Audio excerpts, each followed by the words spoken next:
Well, looks like it's gone live. Give us a roll call here. You want to go exploring? Tell me which way to turn.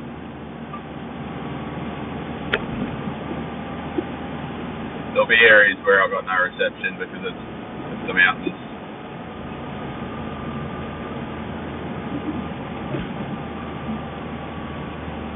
Pedal harder. It's like a Fred Flintstone band. Here's my favourite butcher. He's already at work. Scotty! There you go, Scotty. If you're watching, sometimes he watches, I think. Coffee shop down there that I go to whenever I forget to get beans or milk. Sometimes I punish myself by having black coffee for forgetting milk. Where's the coffee shack? I made coffee at home. I made 3 coffees because my auntie's staying over. And one for Michelle, one for me. Got wine here, ready to rock. Do we want to go to the scenic route, champions? On the wrong side of the road. No, just the camera's mirrored, mate. You want to go to my hometown? My ho-town. G'day Lou, g'day Eric, g'day everyone, g'day Victor.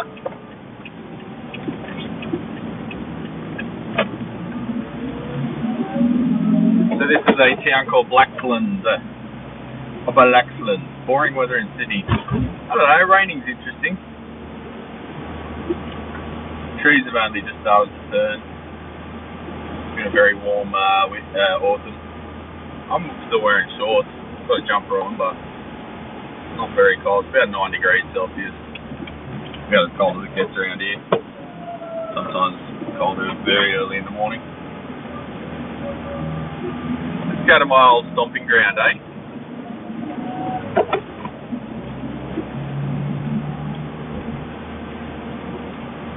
Looks to me like Brad's drunk. I shouldn't be driving if that was the case.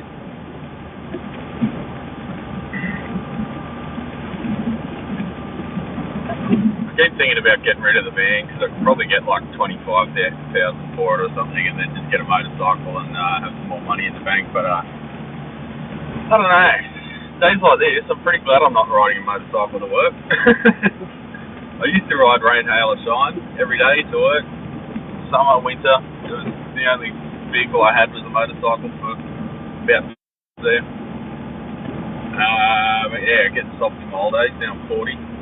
I think I need to toughen myself up now that I've turned 40. I need to start taking cold showers and riding my push bike in the rain and things to remember that I'm not dead. Yeah, it's a 2013 Toyota Hiace I've got. Silver, tinted windows. I didn't want to get a white one because they look creepy, like, you know, candy vans. So across the highway here to the right, this set of lights goes over to my high school where I went to school. So every day if we skipped a class or something, we'd cross over the highway here. This is the Great Western Highway. It's the main highway out west from Sydney. It goes out to the mountains and beyond. And this bank of shops here on the left, we used to sneak over there when we skipped class and get some chips and gravy, almost like poutine to the Canadians. And to the left here's the Lapston Hotel. This is my stomping ground. I used to drink there every weekend as a teenager and 20-year-old. Until I realised it's a shithole, so I stopped going there. I used to walk up this road every day on the way to school. Opposite direction though. Down the left there is the house I grew up in, down the end of that road. But let's go by Glenbrook. Glenbrook's a nice little town. Cafe sort of gentrified place with no houses under like $1.5 million now. Over here to the right is the public pools. We used to ride our bikes behind there. There's a few bush tracks and jumps.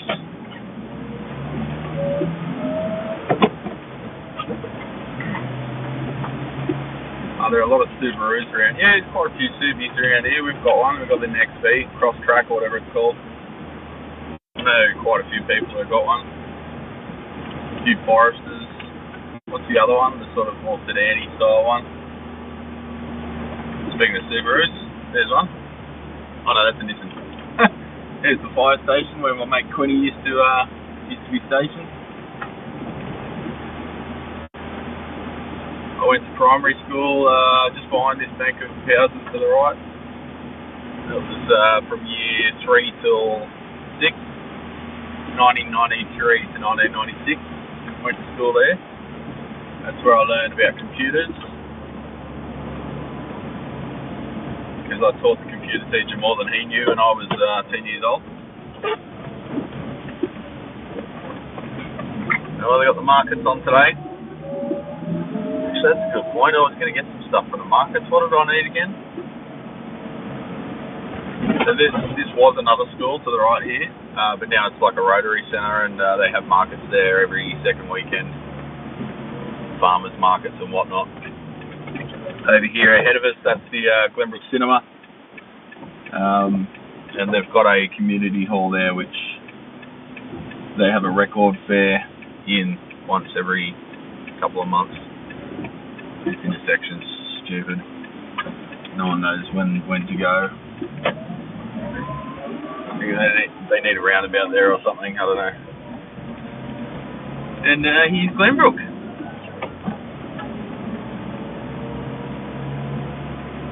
Lots of overpriced homeware and gift shops, and a deli there on the corner. I got real upset with that deli owner because he used to be the manager of the pub, and the pub got this new barmaid, and she was insanely hot, and everyone was trying to put an angle at her and have a go, and then the manager ended up taking her home. He's about 20 years his senior, the fucking creep. Now he's got like 3 kids to her. But he's alright, he's a good bloke, but yeah, it was a bit weird. Now, Heart Attack Hill. Riding up here on my push bike is difficult because it gets steeper and steeper the further you go. So when you're already buggered, it just twists the knife in you. Let's go via Lapston. Such a beautiful day.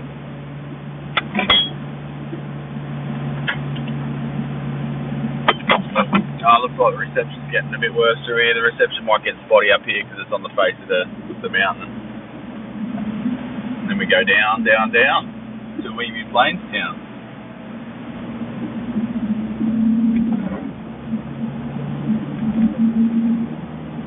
Showing 6 megabits per second, so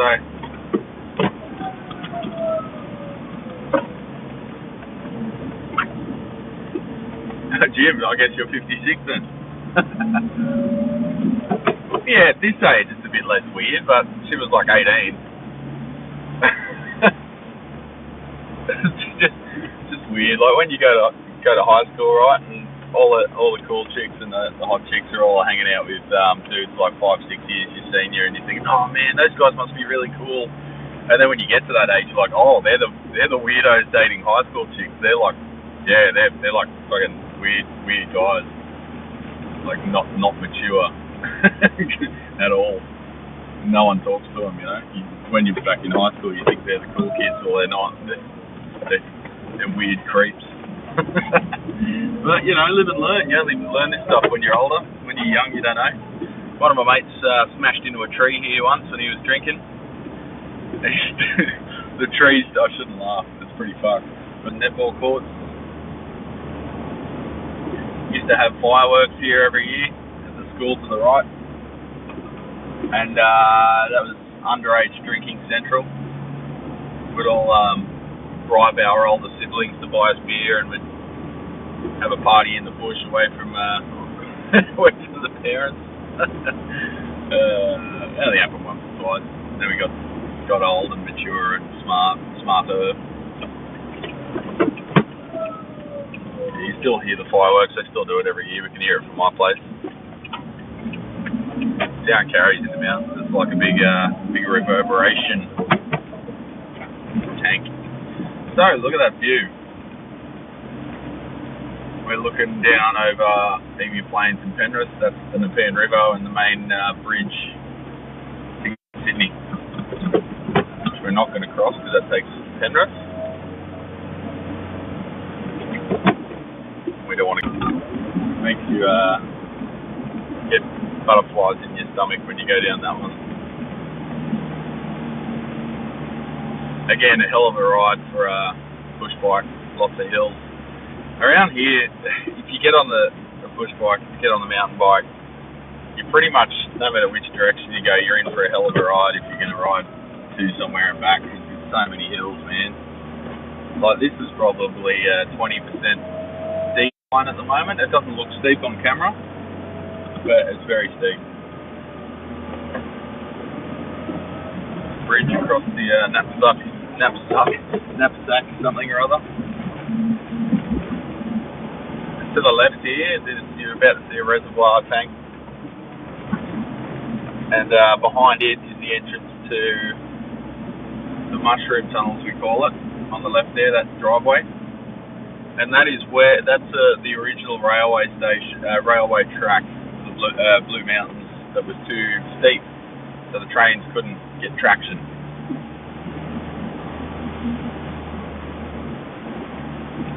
And it was too humid, so they abandoned that one because it wasn't reliable. They built another one with a easier gradient, and they used that one for mustard gas storage during World War II. Now we're on the Great Western Highway, about to become the M4, but we get off it right here at Russell Street, which is the street my shop's on. There's the train tracks with all its graffiti. Pretty shit graffiti, to be honest. Can do better than that. He tries.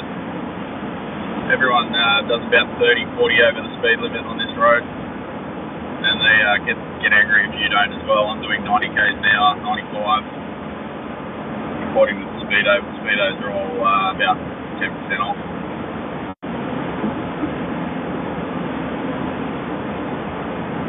Here's their exit.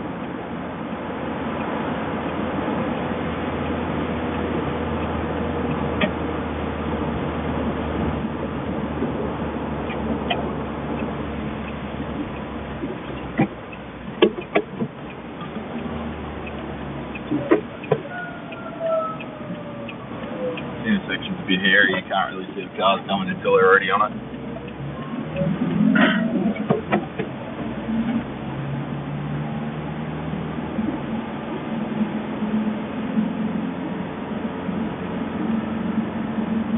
So that was the scenic route champions. It doesn't normally take that long. Just took you on a bit of a ride.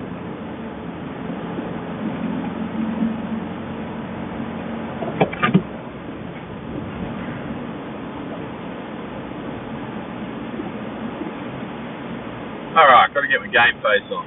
What are we working on? Start with the valve tone Fullerton. Just came in last week. Have a look at that. Very low output.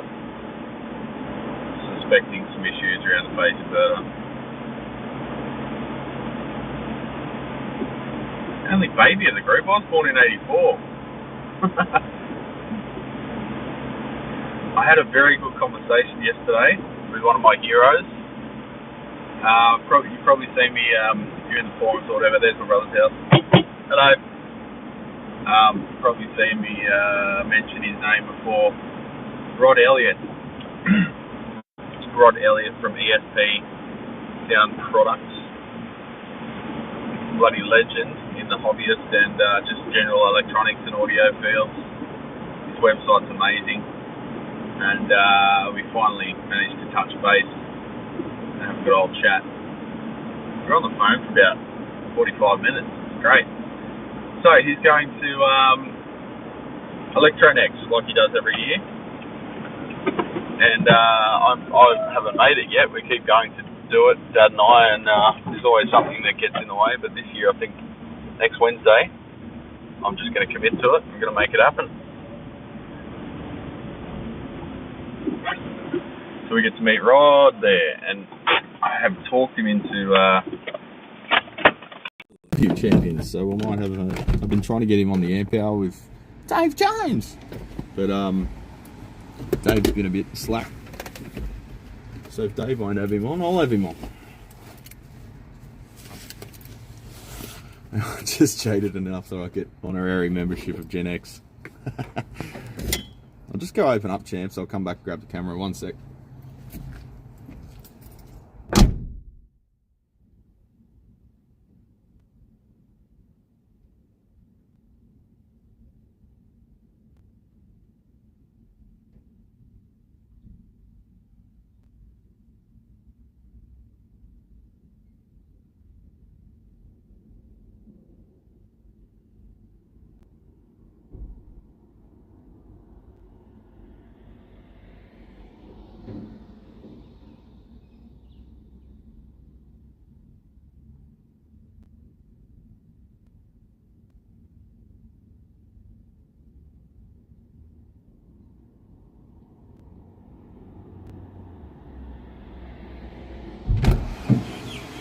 Alright, look at these little fellas.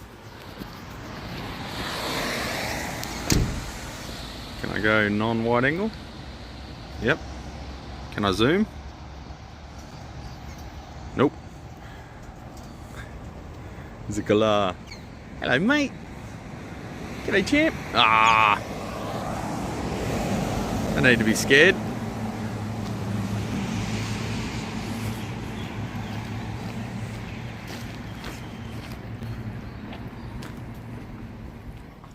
Dark dingy shop. Put my lunch away, get my coffee. I'll see you there.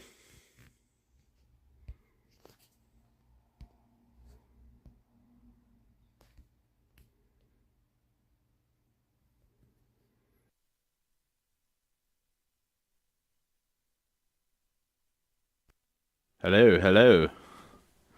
How are we? What's going on? Thanks for your patience there. I'm running a bit late today.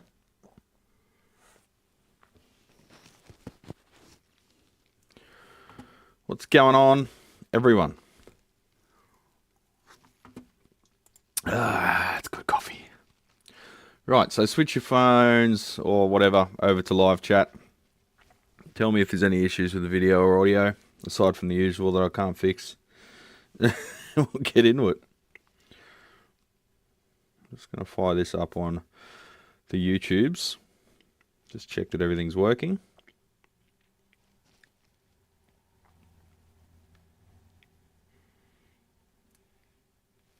Looks like it is. Happy days. Alright, stick that up there.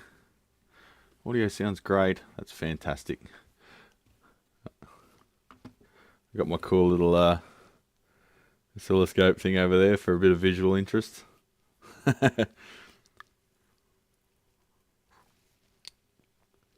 Got the fuck off sign just out of focus enough that I've got plausible deniability.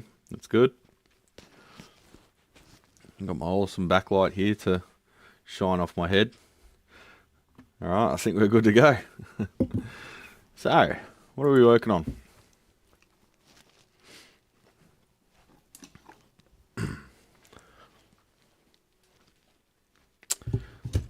Shiny.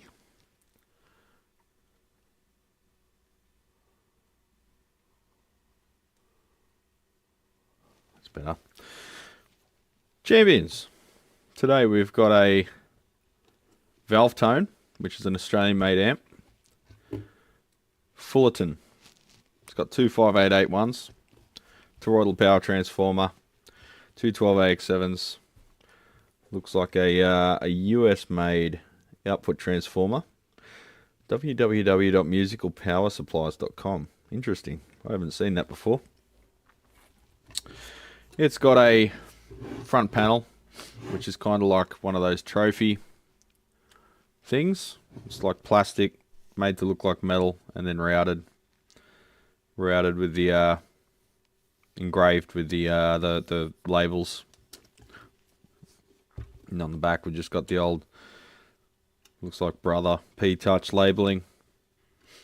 Fused IEC power switch, very simple. And two speaker outputs. So this guy, I think he's a Sydney-based builder. I've got to look more into it. Excuse me.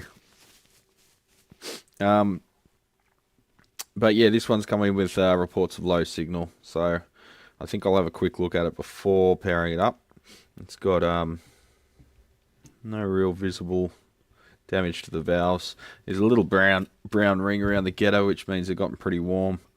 But that's probably just because they're a cathode bias configuration. The place looks like it's out of Columbia, Tennessee. Okay. I got whatever PC went off lease from my dad's job. PC with a custom Winchester drive controller. Wow, that's old. Then a proper PC XT, then a few Memorex Telex machines, 286, 386. Left Apple pre-Macintosh.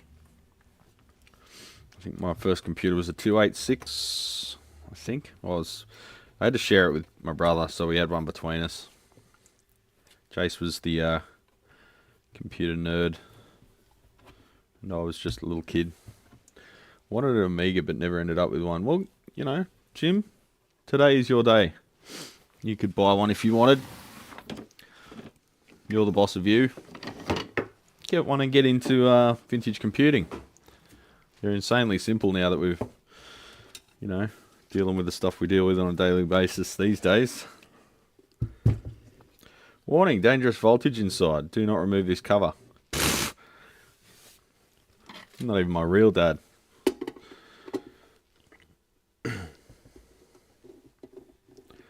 First computer was an Apple IIe. You guys seen those interviews with Chuck Peddle from Apple?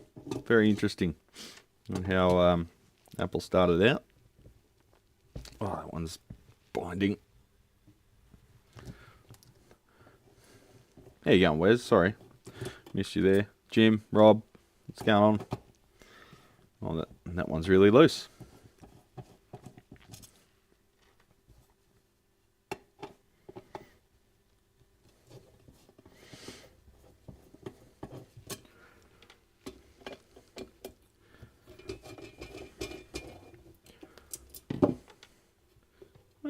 Oh, righty then.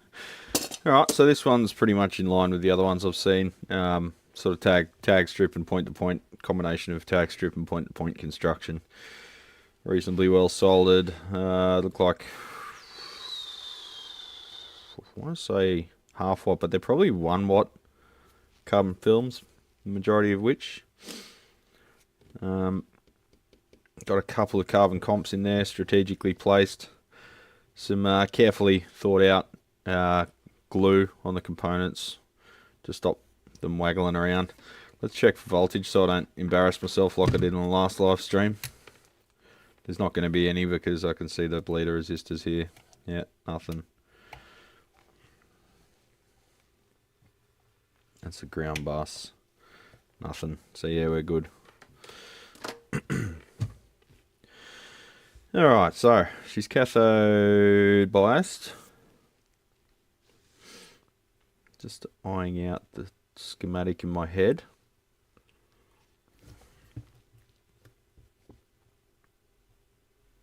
Pin 1 and 8 linked. And we've got a 560 ohm to ground.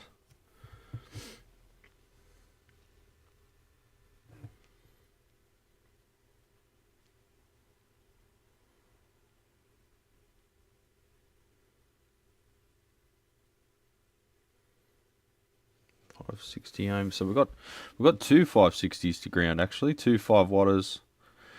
We've also got two 1N 5353s back to back. No, not back to back. No, forward biased. Reverse biased, sorry. So what's that for? Is that short protection in the cathode? 1N 5353. We've got a 100 microfarad bypass cap on the output stage. They're all Nichicon. Oh, there's a couple of Panasonics there, but mostly Nichicon. Good soldering. Oh, a couple of tack solder joints, but can't have it all. Looks like a non-PPIMV. Let me just trace this. Oh, focus, focus, focus. When did that go out? Bloody thing. No, I have not bought that Sony yet.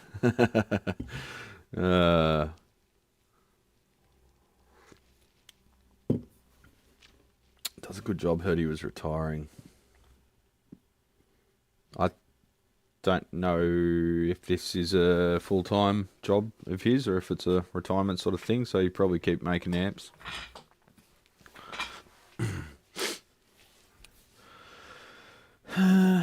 Right, what else? So, on the grids, 22K grid stopper.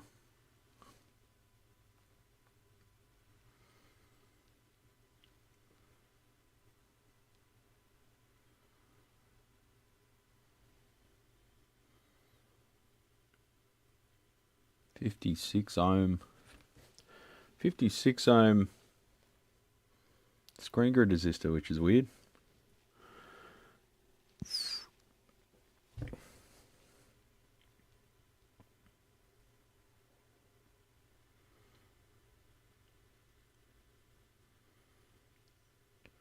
Two 270K grid leaks on the output.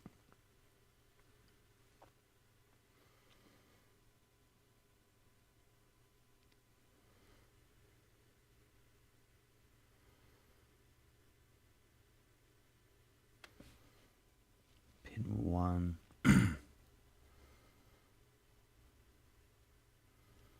Pin 2. So that's plate, grid, cathode. So that's a cathode ion phase inverter.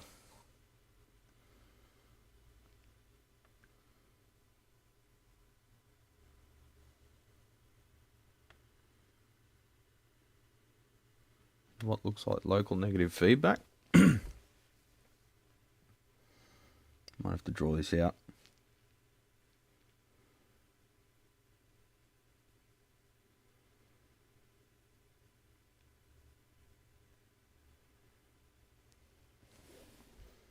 It's got a deep switch, which seems to be earlier in the preamp than the feedback. I'll probably have to draw it out to fully understand it, which I might do.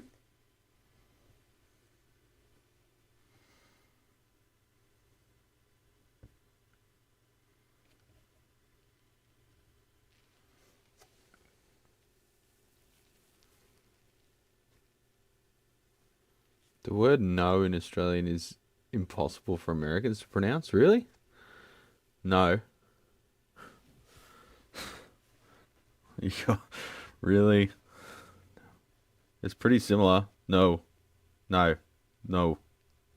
No. And then Canadian. No. No. No.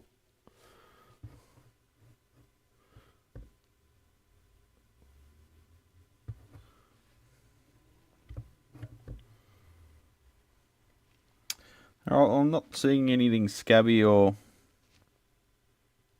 burnt, so I might just start by testing the plate load resistors and see what they're doing. 46K should be 46.7, so yeah, 47, that's intolerance. There's a massive resistor there, which is 117K. Be 120, that's with intolerance. Why is someone doing burnouts?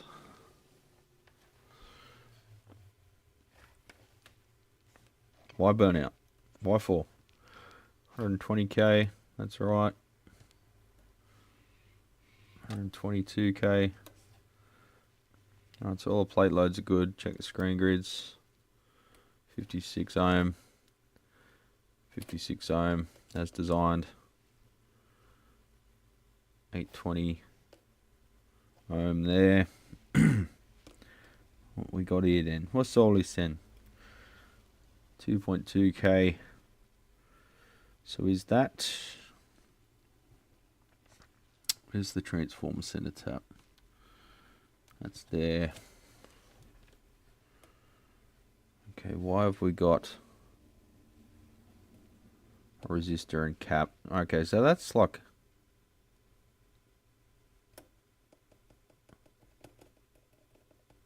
Why is it such a high power resistor when it's got a cap in series?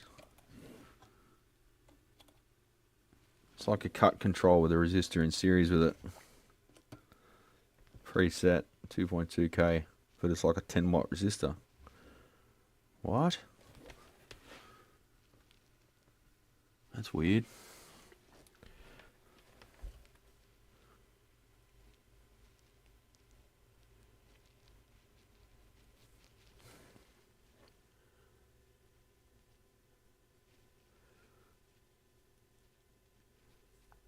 I would have thought it would be something like nuppers. That's Canadian. My Canadian mates say nuppers all the time, or yuppers.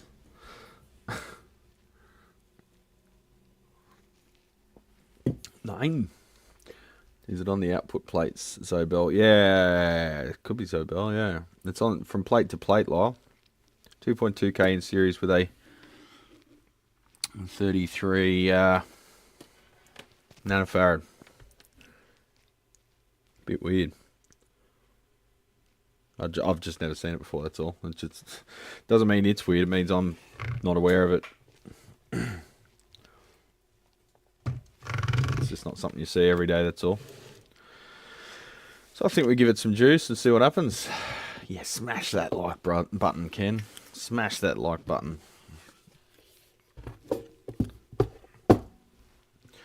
Ah, I've got a broken off center pin. I hope that was nothing to do with it. I didn't look at what position it was when I took it out. It's not in there, and it's not on the bench, so it's happened at a previous time. So we'll align pin 1. The 5881s. I don't much care for them. Yeah, Zobel, hence the 10 watt. Okay, so Zobel network on the output. Primary. I'll have to look into that. So I know the principle behind the Zobel network on the solid state stuff, but I guess it's the same principle on the valve stuff.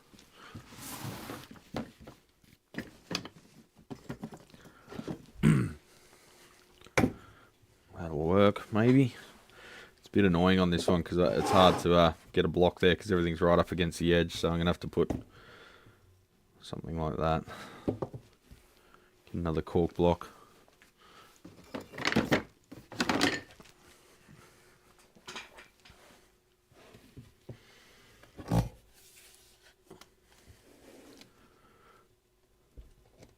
The button that was previously unsmashed has been smashed. Good stuff. Thanks, get the lead out. Is that about Led Zeppelin? Dr. Z did it on the Carmen gear, and then people copied it. Oh, okay. Let me just do a bit of research. This is what I do whenever I get something I haven't seen before, champs. I don't know a lot, know much at all, but I've got Google. You know, it's a superpower. Output valve Zobel network.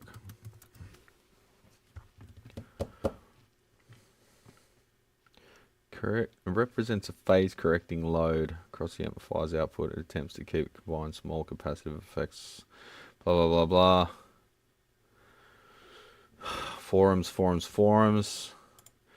The internet's kind of useless now. All you get is forums, and everyone on forums is just as uninformed as me, but they all blab. They love blabbing.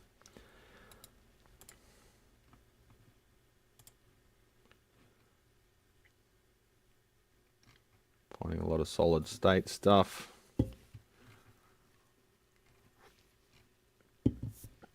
I guess it's the same principle. It's across a load, well, sort of.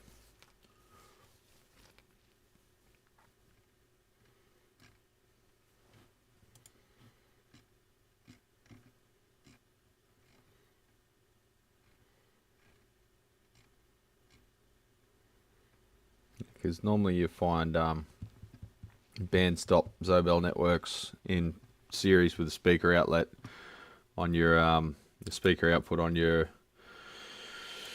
bloody like high power amplifiers and whatever. He's using MPSOT here. He used to use M1120 line PA. Yeah, he did, didn't he? Yeah.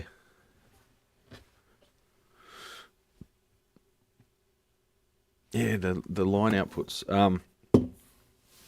And that was a little bit of a compromise in my opinion, but this one's got an actual output transformer designed for it.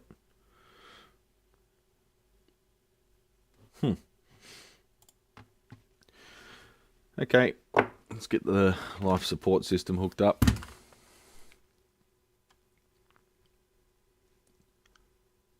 So notice that when I zoom out, when I zoom in, the exposure's correct, but it doesn't compensate for the wider. It seems to widen the aperture when you zoom out, and it overexposes in. So I've got to pull it back a bit.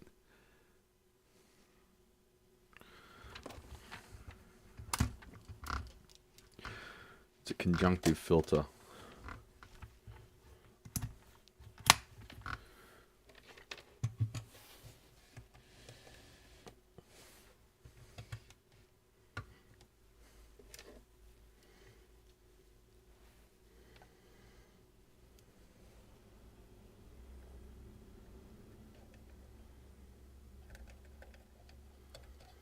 Can hook onto that line.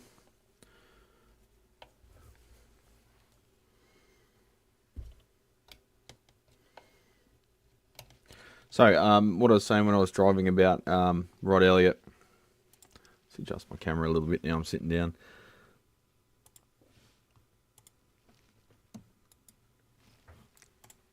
Oh my God. There we go. What I was saying about Rod Elliott. So,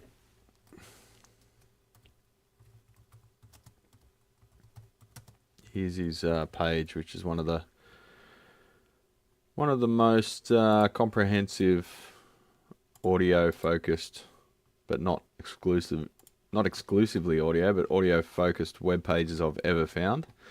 I started reading this when I was still in high school, so like the 90s. He shows his updated dates here, but a lot of these articles were produced in the late 90s, early 2000s. And I can't believe I got to have a chat with him. Here we go. Check that out. Save it in your bookmarks. There's so much on there that's of use. See, Bird of Michigan, USA. Yeah, so check out Rod's page. Super useful. Hopefully I get to catch up with him on Wednesday. That'd be amazing. See, I don't care about rock stars. Anyone can be a rock star. All it takes is a bit of luck. Whereas to be as prolific as Rod in his work that he's carried out in his life, it's actually takes skill and persistence. I'll say it's been a rock star, but you know, I'm just taking the piss.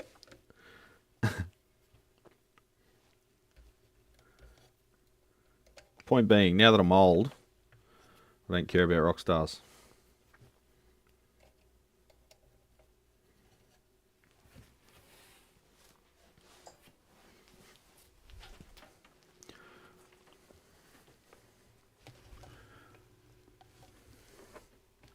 An actual 16 ohm output, which is fun.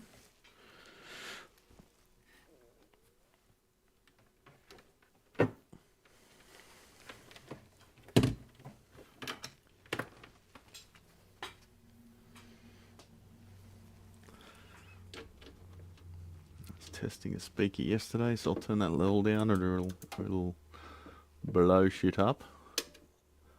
Go 400 hertz because you're delicate ears, champions. 400 hertz, so good. Oh, thanks, Basil. We have two good builders, each built the same amp kit, with the finished amps basically sound identical. Oh yeah, I mean, if they didn't modify them at all, yeah, pretty much. Electrons don't care whose hands did it. If they both built it to the same standard and it was the same circuit, yeah, it would be the same. Scotty, how you going, champion? Do you think the accordion's a little bit too regular? You think we should mix it up a bit? Let's go random. Come on. Oh,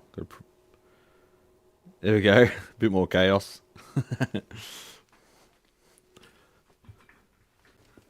It's pretty cool, isn't it?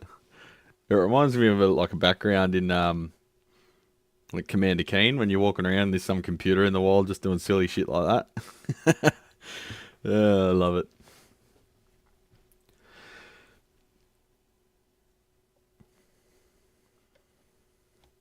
Right, so everything 12 o'clock.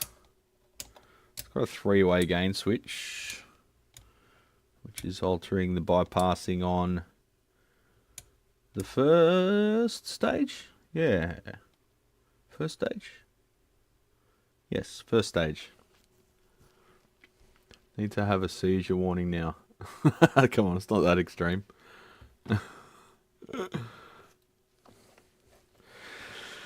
Okay, we'll get one more meter on there just to check the already checking the dissipation across the plate so we don't have to worry about the cathode resistor.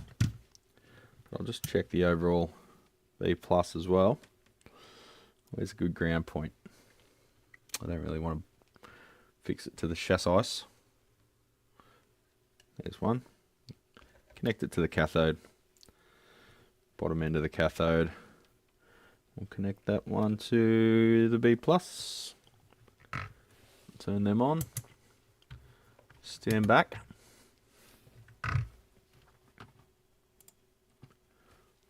Just get them so you can see them. There we go. You can see all that, can't you, champs? So we've got plate, plate primary,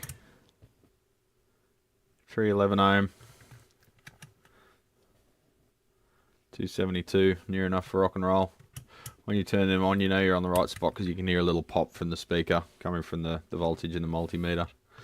And she's put a little bit more voltage on there just from the measuring. You can see that pops up to 0.2 of a volt.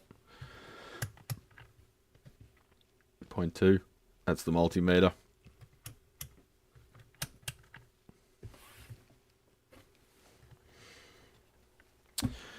Alright, IEC lead. I stole one for the oscilloscope, so I'll grab another.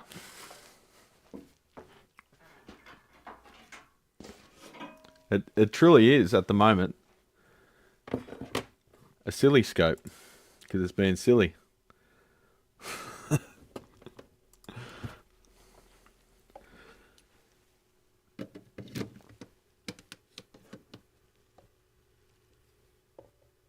I'll just check the fuse is the right rating first before I go giving it power.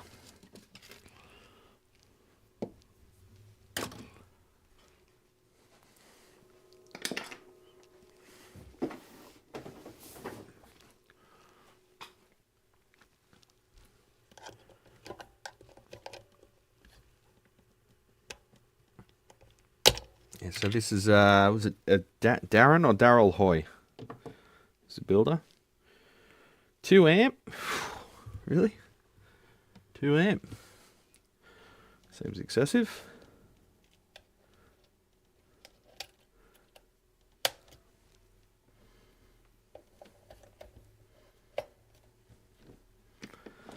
Alrighty then. It's go time.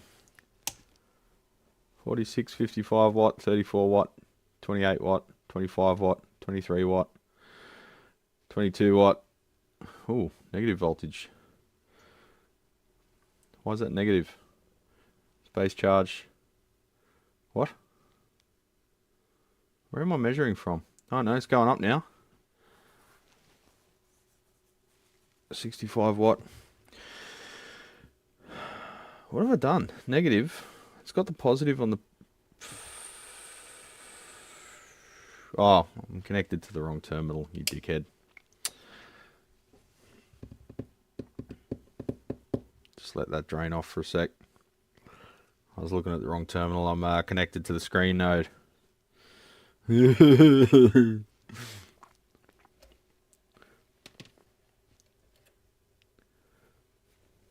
I connected to the wrong capacitor. Let's just go over here.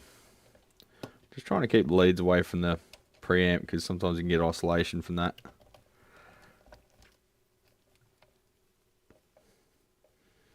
Alright, here's a convenient spot right over near the reservoir caps.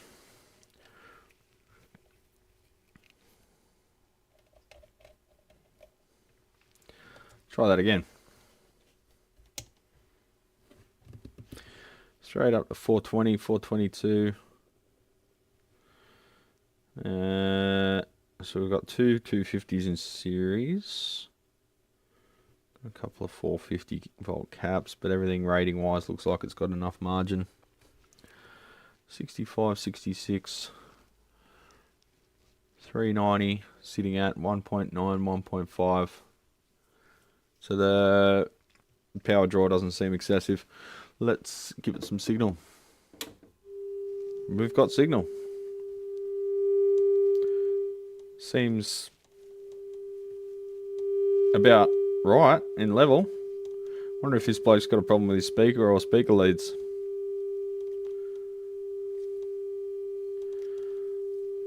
Alright, we've got signals. Sounds like that's lead. Plug's not shorting. It's crackling. Hear the crackling there. That's the shorting contacts on the jack. Not doing their thing. That's alright. It's still got tension, so we probably just need to give those contacts a bit of a clean. Still got a lot of tension actually, so it's good quality. Probably an actual cliff jack. Good to see. I initially don't think there's anything wrong with this. Let's have a listen with the git fiddle. Just mute my mic one sec.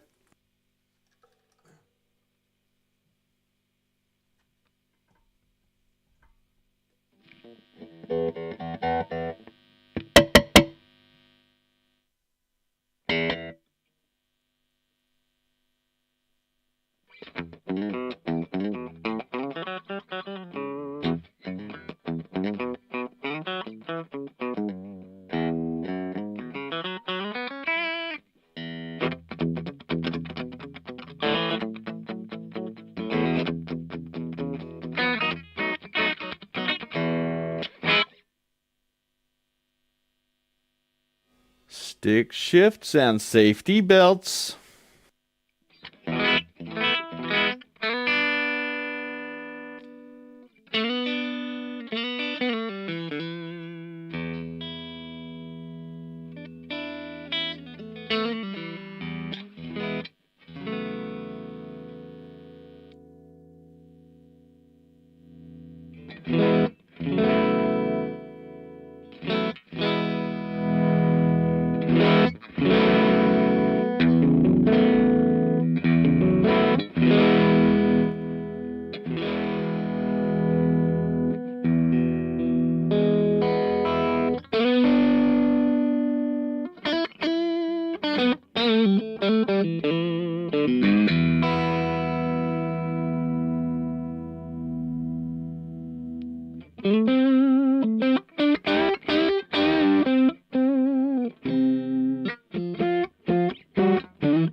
That sounds really damn good to me.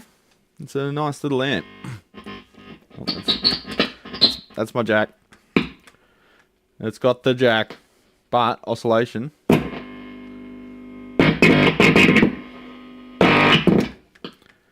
It is cranked though, so that's understandable.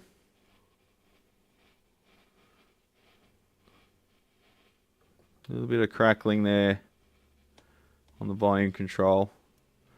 I don't think it is DC, but we can check that. But that sounds really nice. Whatever he's done, he's cracked the code. I'd have that amp.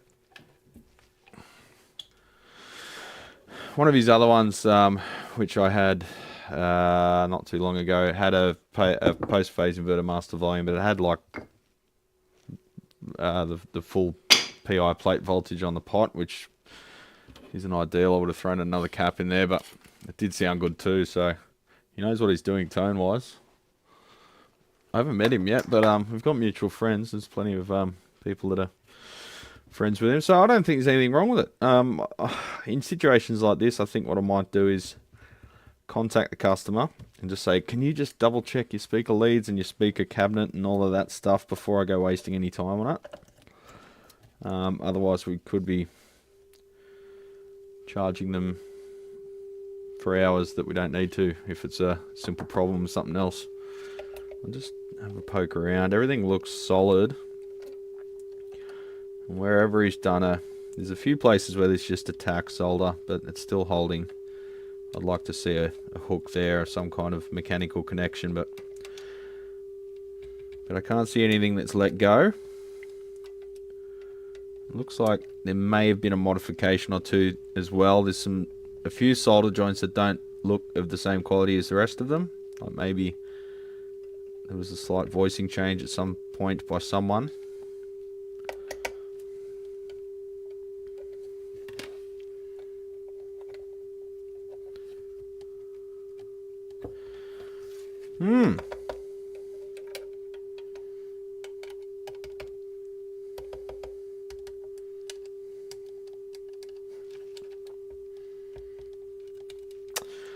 Another one of those no problem amps. Got a few of them at the moment.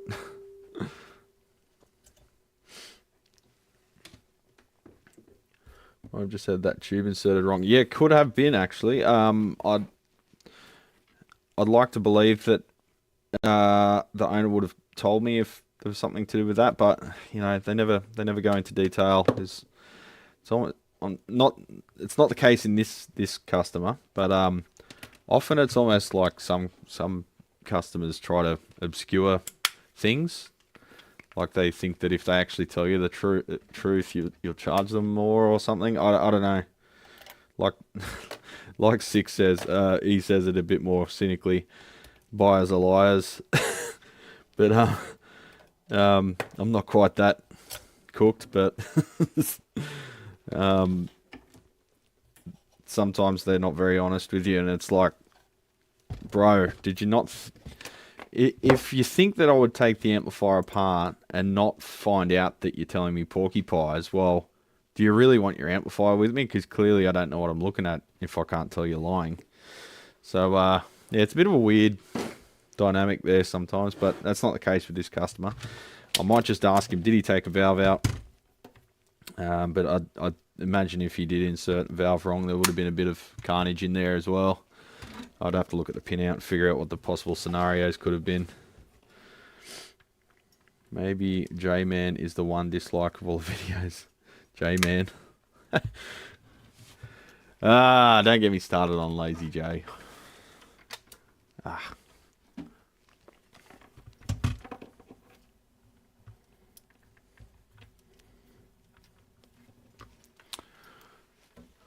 Speaking of Lazy J. Don't get me started.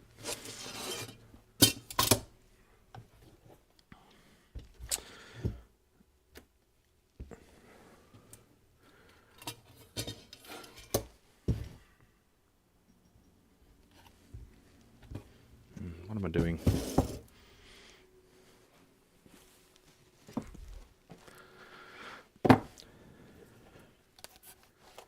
One of my kind viewers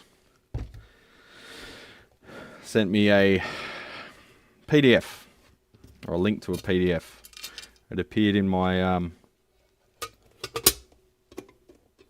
comments to be approved because it had a link, and it was a newsletter from 2013 published on the Lazy J website. It was an interview where I'm assuming it was staged because it's Lazy J's own newsletter, so it's like, let's make a newsletter, make out that we've got an ongoing publication, we'll put an interview with you in it, and publish it to your own website.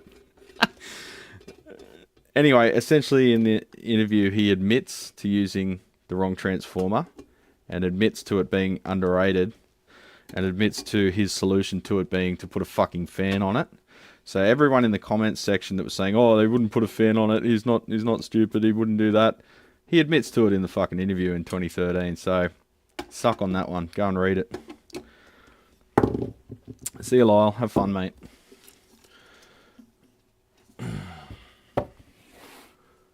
Alright, so we'll set that one aside.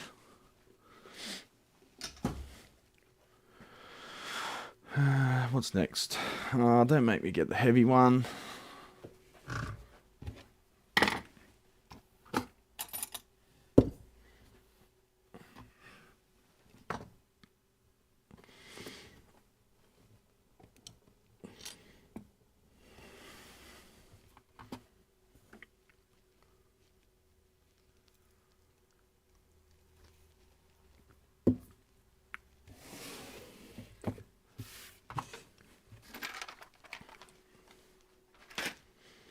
Alright, I'll get the heavy one. Don't want to crush my the internet never forgets. Here you go. While I'm stuffing around, champions, let me give you a link because it's really funny. Yeah. It really gives a good sound when you expect like 6 amps of heater current out of a 2 amp transformer winding. Yeah, it really gets that tone, you know? Especially when your house catches fire with everyone in it. Because you fused the neutral. So what happens when your transformer melts and there's a fuse on the neutral? Well, the only thing that would stop that thing catching fire is unplugging it from the wall. If it happens to happen while you're asleep, or if you leave it on overnight and you go home and forget, that insurance company is going to dig into that, because, you know, insurance companies, they don't like paying out, and you won't get insurance. There goes your life, your whole life, all your savings, everything. Try rebuilding a house with no savings and no insurance. That's the end of your life. You may as well be homeless. All because of Lazy J and their ignorance of wiring standards and electrical compliance. Just think 3 steps ahead of the things that could go wrong.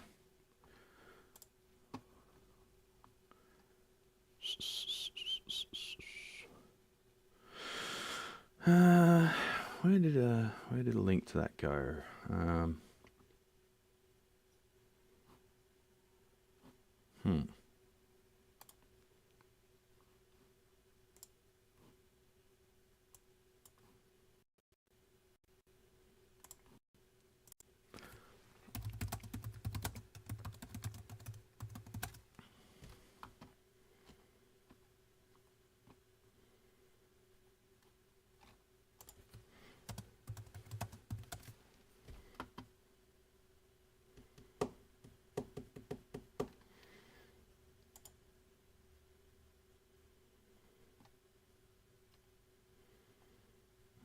Tone Quest report.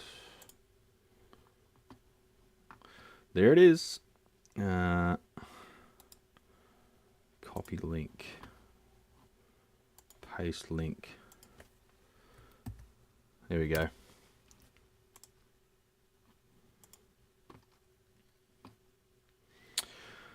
Yeah.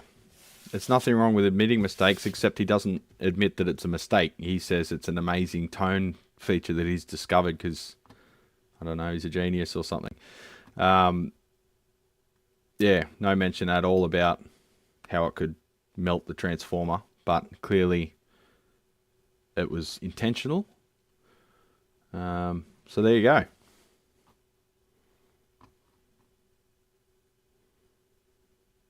You knew that would set me off. You fucker.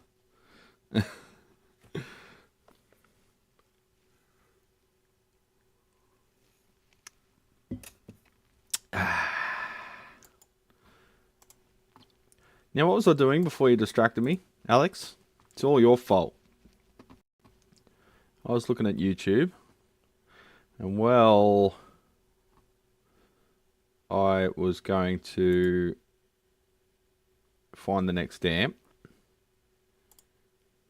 I was going to insert an ad because you can't stop me, and it's my life, and it's now or never. I don't want to live forever. God damn it.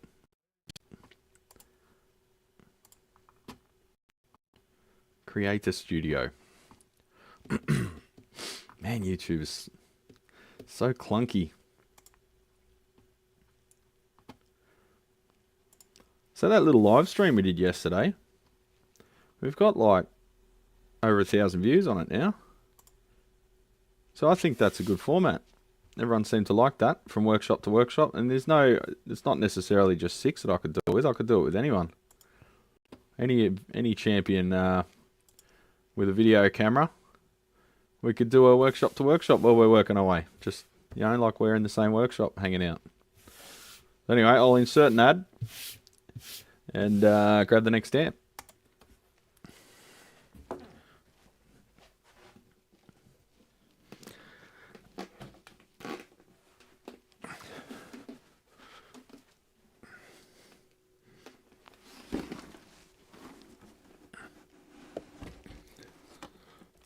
Oh.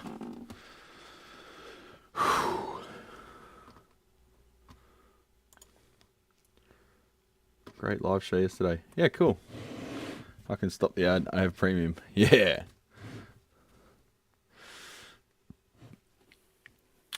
Alrighty. I don't think this is a good idea. It's an ancient Yamaha, like ancient.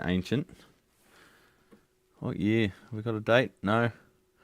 Nihongaki. It's rusty. It's ancient. I don't know how to take it apart. It's got flathead screws. That's saying something for a Japanese amp with flathead screws. Oh no.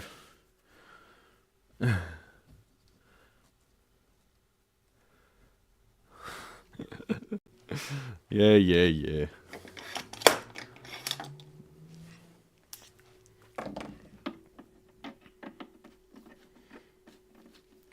So some of these amps, they're so old and decrepit. It's amazing they work at all.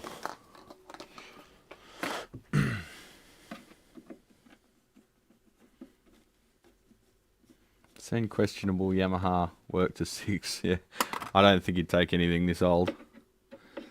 He's a bit smarter than me in that respect. It's not hard to be smarter than me.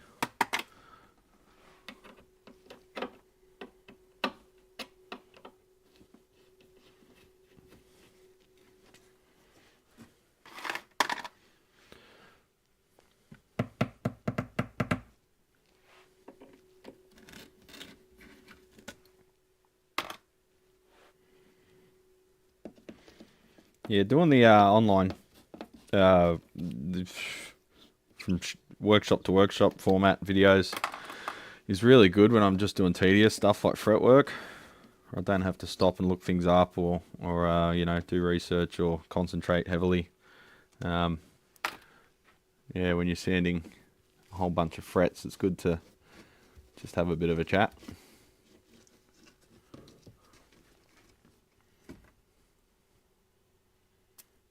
I wish I had the money to purchase the crap. Send it to him, then ask Brad to take a sledgehammer to them. Oh. Oh man. Oh no. This is not good. It is full, like full of leaf debris. Looks like grass clippings. Nah, this is going back. I'm not touching this. It's already dropped shit all over my bench.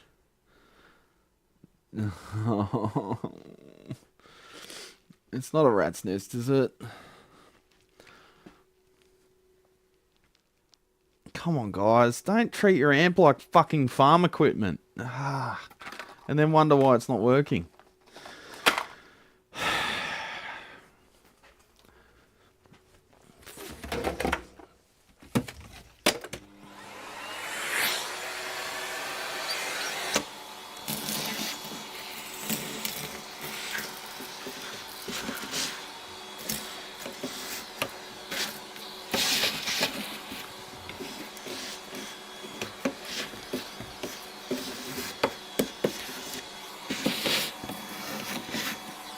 My God, this is the worst I've ever seen in terms of filth.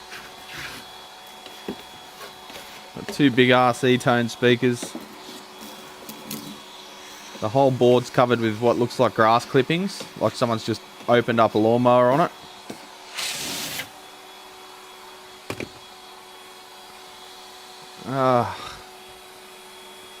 Fucking hell.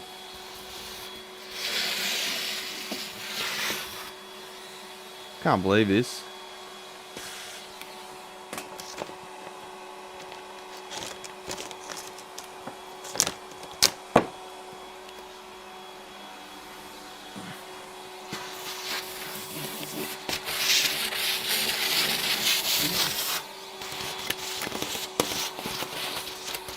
Got a fucking... Look at that. It's like a dish, like a basket that you put your dishes in when you're camping.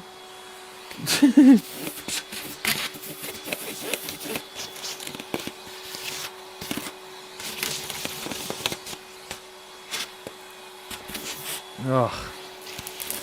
All grass clippings.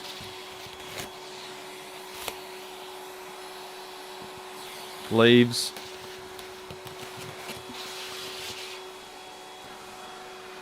Like I said, it's not skill here, it's just persistence, janitorial work.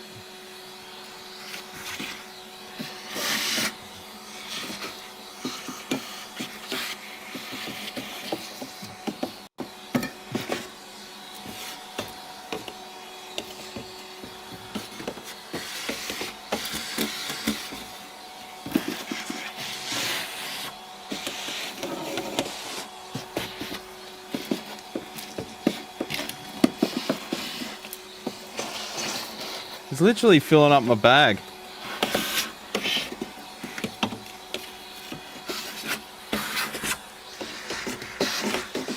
Well, it doesn't appear to be anything alive in it.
I don't know. I guess a lot of these things get put away and no one's really expecting to use it again. Like, it's sort of like, I'll probably throw it out, but I probably don't want to because it was my dad's or something. So it just gets put in a corner and probably kind of semi-subconsciously, intentionally forgotten about. But if you're going to do that, and if you're not going to throw it in the bin or take it to the dump, wrap it in a large garbage bag and just seal it.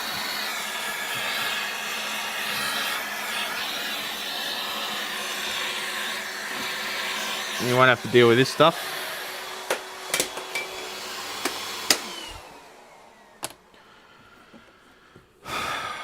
Alright, we've got like a million screws holding it in. Oh, it just stinks. Smells like just old metal. Not like Judas Priest either. Rubber gloves and a mask. Hey, yeah, I'm not that bloody safety Steve, mate. I can wash my hands, it's fine. Okay, there's a metal plate here, which is probably covering the mains input area. No?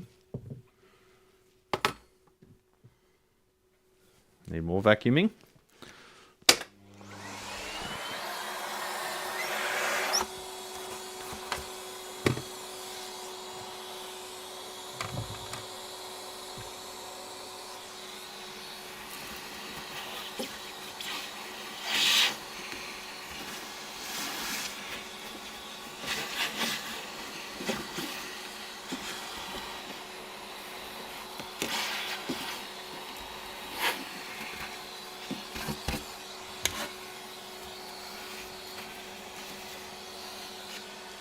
Yeah, the large industrial cling wrap rolls are good, but they're a bit harder to find, so your average Joe wouldn't know. You know, the ones that they like palletize stuff with before shipping internationally. Your average Joe wouldn't know where to get that stuff, so everyone can find large, you know, yard garden bags though.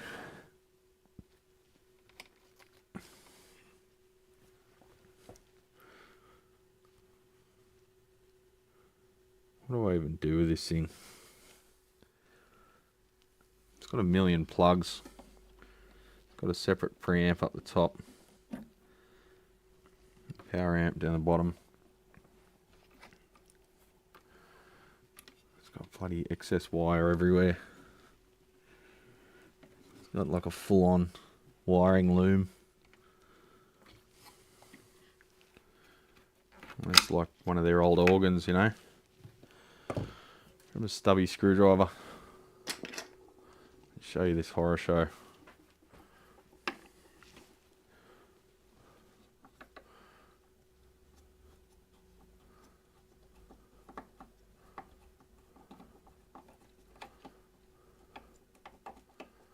Oh, that's gross, Peter. Nick it from a warehouse when they're not looking.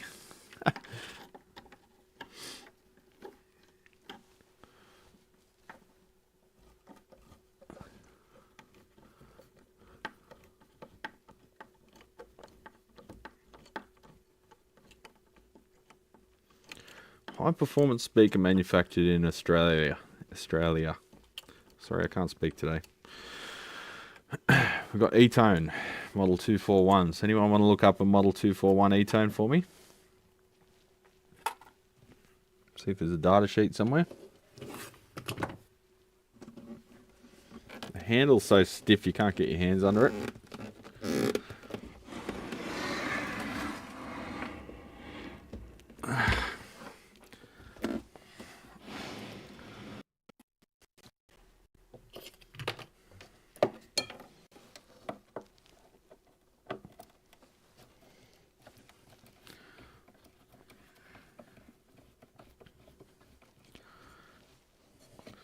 Yeah, looking at the outside of this thing, I think I probably should have declined this one on the spot.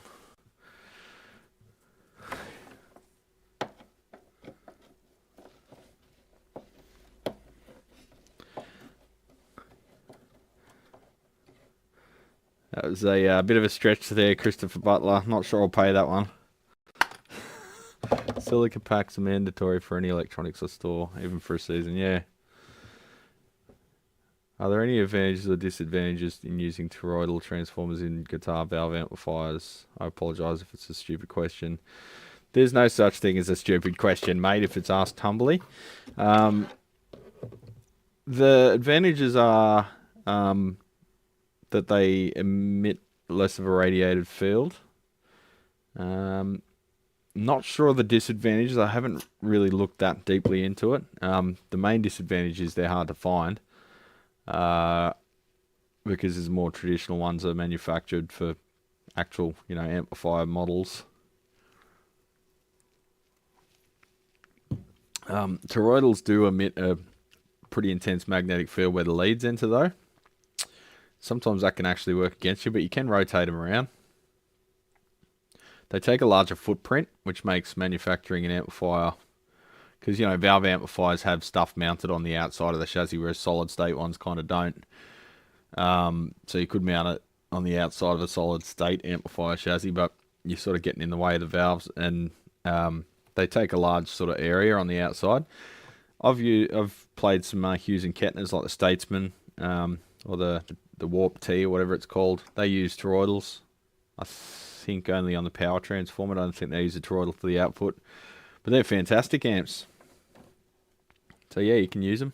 Nothing stopping you. It's just availability is the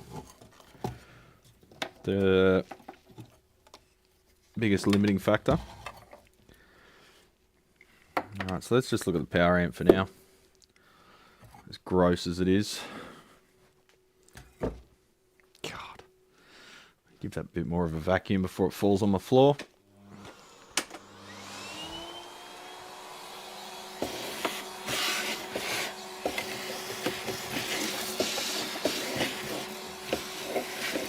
There's going to be a fee for cleaning this thing.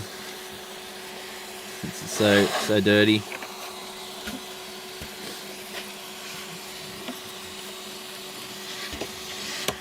Oh, it's cost me a vacuum bag.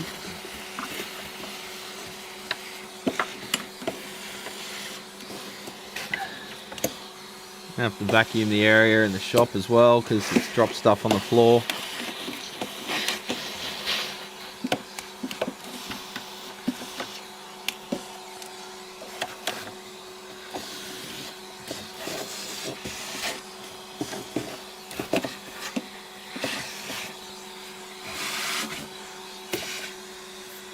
E-tones are actually surprisingly unscabby, like they must have been retrofitted at some point. The soldering connections are pathetic. It's got just lamp cord.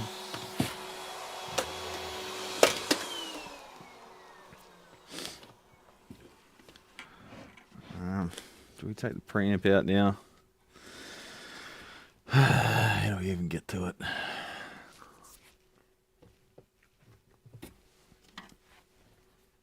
Gets the hose again. Yeah. Is that a decibel meter behind me? If so, can you recommend the manufacturer? I'm looking for one, but yet to find one online that has a decent review. It's just a piece of shit from eBay. I don't know. They all seem to be the same model. It's mainly for visual stuff. It probably doesn't really tell us anything that accurate, but it's just for visual effect and a rough idea of when things are loud in here. I haven't calibrated it or anything. It did come with a calibration sheet, but looking at the manufacturer, it's probably not worth the paper it's written on.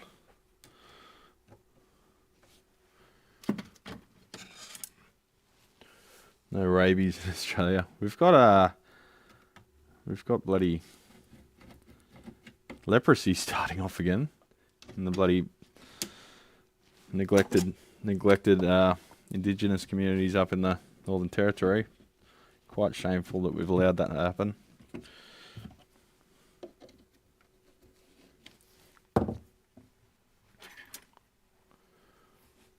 No, there's no rabies in Australia. We've eradicated it. As far as I know.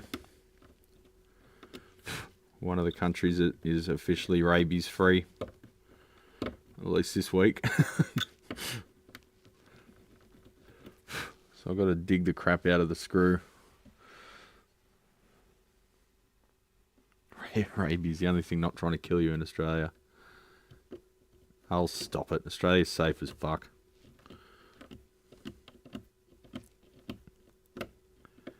Just don't go to Queensland, you're fine. Everything tries to kill you in Queensland, not anywhere else.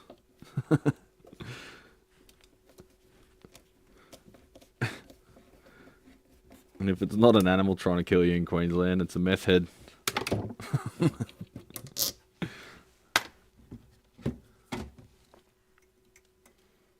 Snapped wire.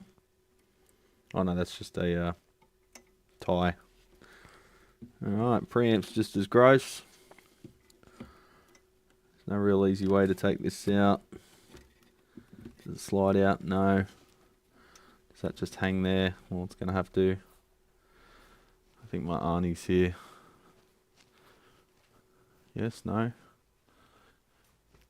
My auntie is dropping off a key. She was staying with us.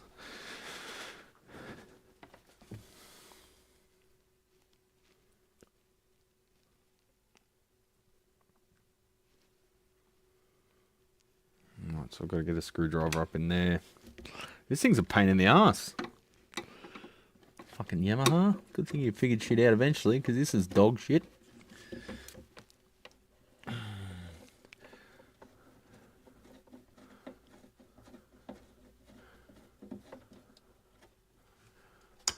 Yeah, none. Bring an animal in, it goes through quarantine. Yeah, quarantine. Otherwise known as the incinerator. Ugh, what was that just fell on me? I don't know. It's unidentifiable. Ugh.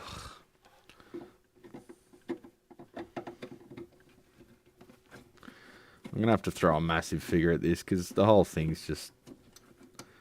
All the caps, the tops of the capacitors, they're Nichicons from back in the day. But they're all... Oh, God, I feel itchy just looking at this thing like this shit crawling on my back. All the Nichicon caps, the tops are corroded, like the top of the can. They've got white powder fucking shit on them. So it's amazing this thing worked at all. Ever. The construction's ridiculous.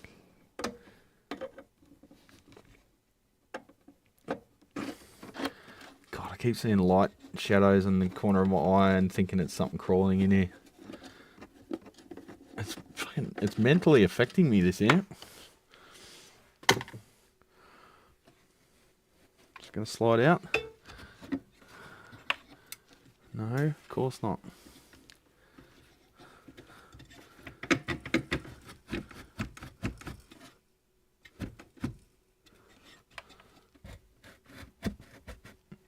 There's another screw in the front, which is filled with shit and corrosion. Hello, Brad. What are you working on today? Something I shouldn't be, Joe. I should put this out in the car park and let them pick it up.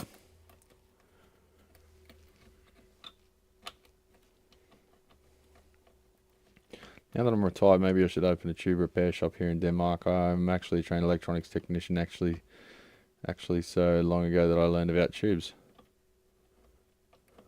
Why not, Ken? I think I've seen your face in the forums and that, haven't I? In the Facebook groups.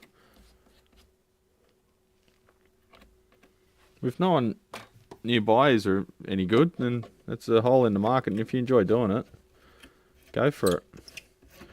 Denmark, the land of brilliant hi-fi speakers. Scan Speak and Peerless, and something about the Danish and excellent speakers. And pretty bad drummers like Lars. He's alright, he's a good kid.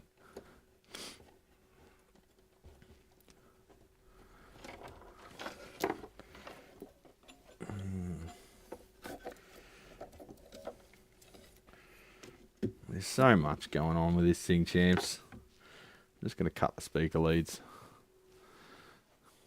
But they paid their bench fee, so they're entitled to an assessment.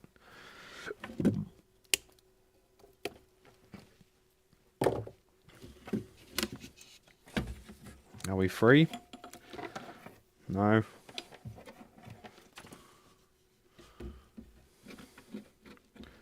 God, the looms. What the fuck?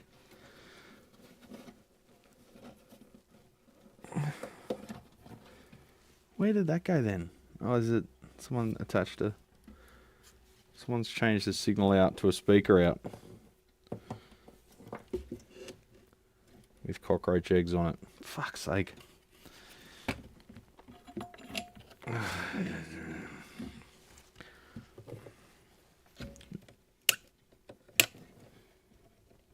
Solder connections are shit, so they're coming off.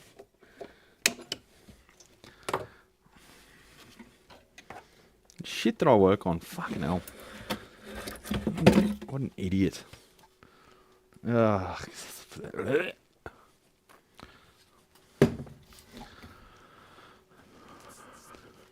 Vacuum again.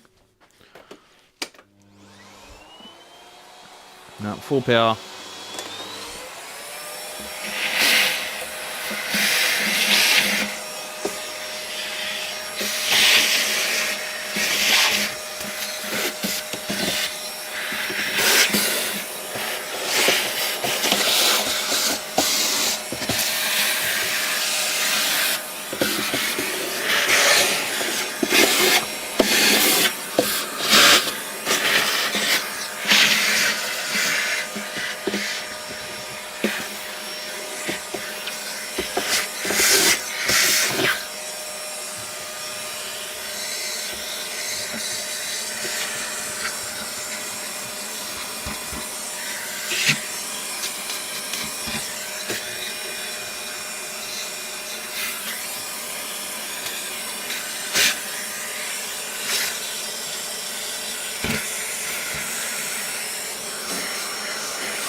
Damn, that thing chooches on full power. Normally turn it down because it's too noisy, but she's a beast. What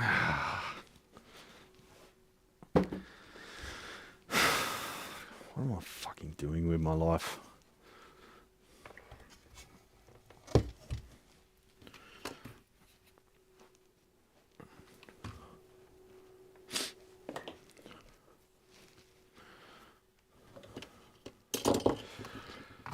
Oh, I'm going to sneeze now.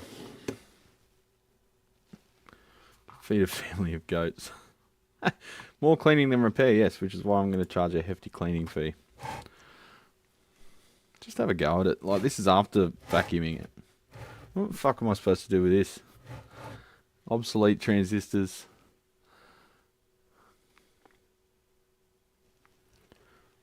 All the caps are fucked. Blown fuse. What? Looks like solder in the inside the fuse. Everything's so corroded, like even the fuse holders wouldn't be reliable. Obsolete TO3 transistors. Look at the housing of the transistors, like.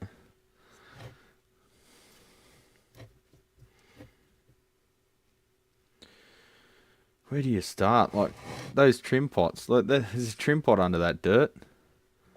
As if that's gonna work. Like it's probably working now, but if I was to adjust them, they'd be fucked permanently. There's just collections of, like, I don't think the camera's really capturing how much shit is on that. There's like a 5mm thick build up of shit. And that's a circuit board. It's a fucking circuit board, but why does Yamaha make them open? Like, this is way back in the day, they were still figuring shit out, so fair enough. As soon as I turn this upside down, it's going to drop all the shit on my bench. Yep. Bottom side reasonably clean. So how about you build an amplifier within a chassis instead of like the amplifier circuit being the chassis? If everything was inside it, it'd be relatively clean. Oh. Fuck this. The board has been broken in half at some point. Come on, Panny boy, don't make me punch you and throw you at a wall, because I fucking will. I will. I'm going to go buy a new camcorder today. Fuck it. There's a big hole in the board there. Like you can see through it. See that? And see there. There's a hole. And then from that hole, there is a crack going all the way down here to that screw point. So that part of the board has broken off and then continuing down, and then it goes across here. So that whole section of the board is snapped off at some point from someone pushing this too hard. And they've fixed it with wire. But now there's another crack going through here. You've got some kind of thermal coupling happening here. It's got capped on tape with nappy rash cream.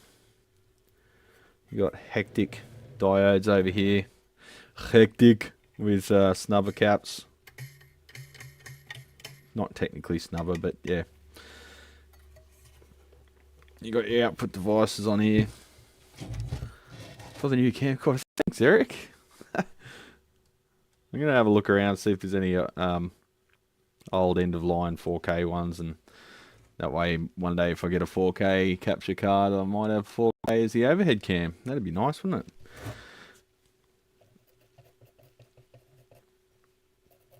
Thank you very much, Eric. I appreciate that. So if I wanted to find out what that part is, I couldn't because it's so corroded. The part numbers are long gone.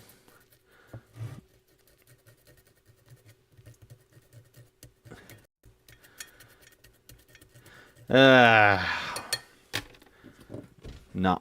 Nope.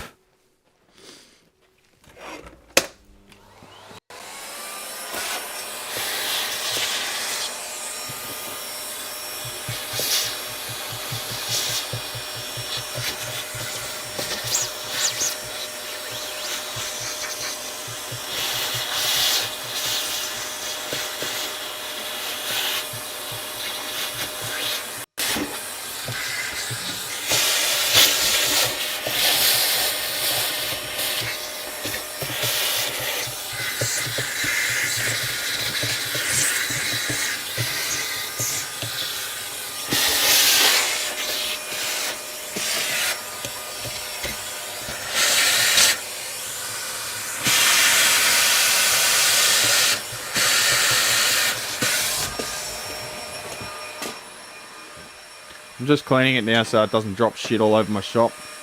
But I'm not working on this.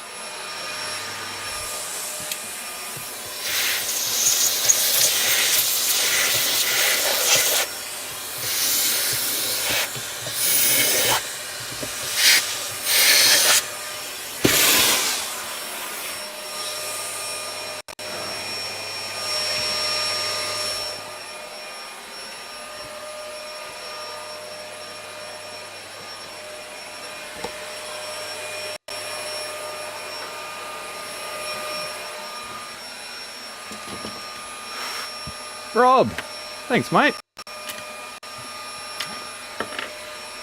Think I'm gonna go Sony, boys. Sony.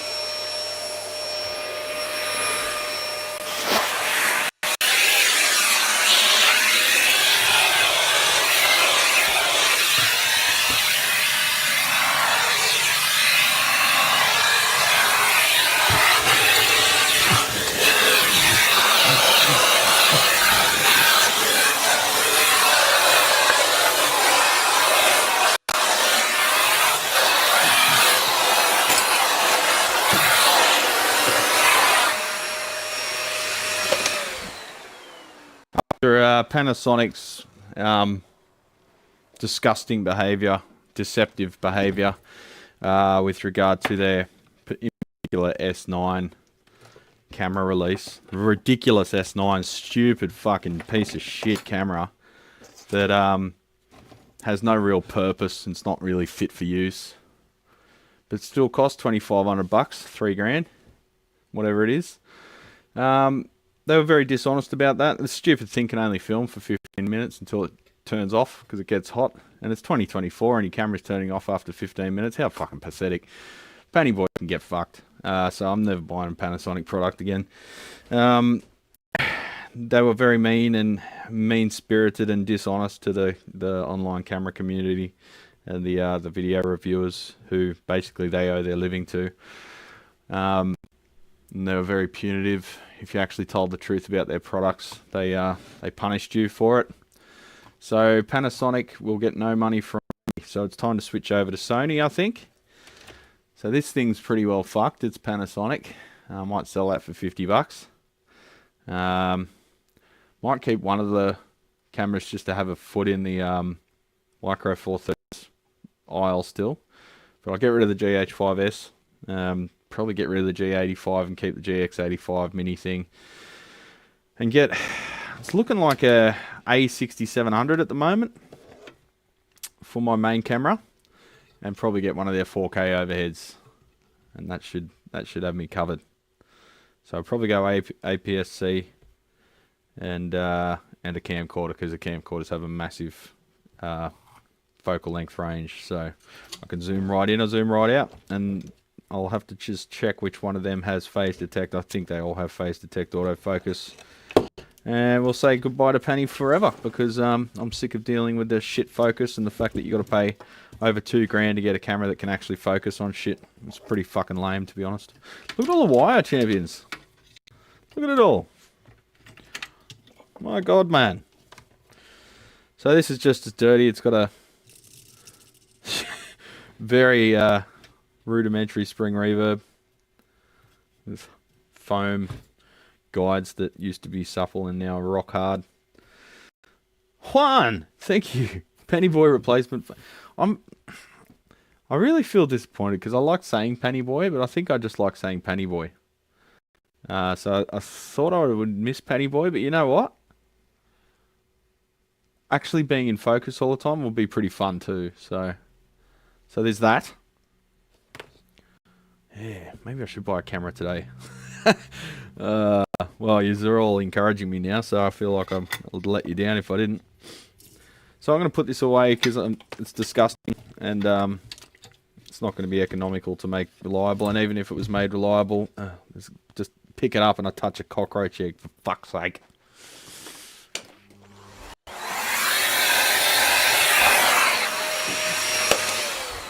Even if it was made reliable, it would probably still sound like arse. So, whatever. I'm not even going to put it back together. I'm going to tell him I'm going to charge him more to put it back together. I'll charge him to take it to the tip.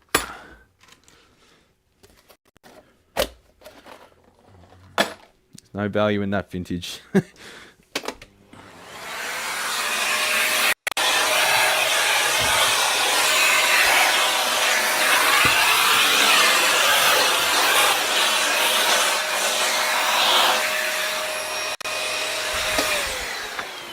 We've got to come up with a nickname for Sony. But we probably won't have to come up with a nickname because I won't be talking to it because it'll just do the job. Do you remember the Dream Team? With, what's his name? The actor. Hang on, let's just mute myself to blow my nose from all that dust.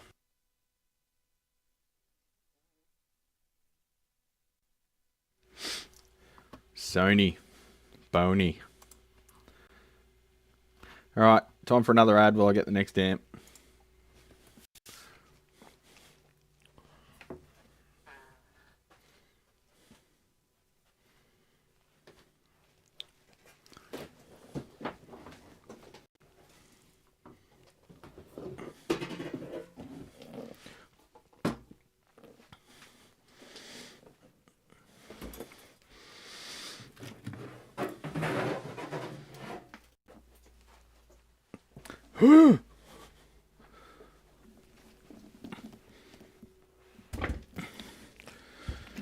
Alright, so this one is a Marshall SL5 slash thing.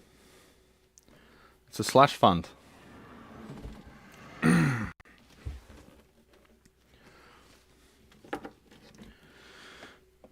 worked on this one not too long ago. Oh, probably like 2 years ago now, but it was, I think it was a valve socket, or a valve wasn't properly seated, and it had scratchy pots. But now apparently it's not switching channels. Turn it on, standby mode. There's already a hum from the speaker. Go Marshall.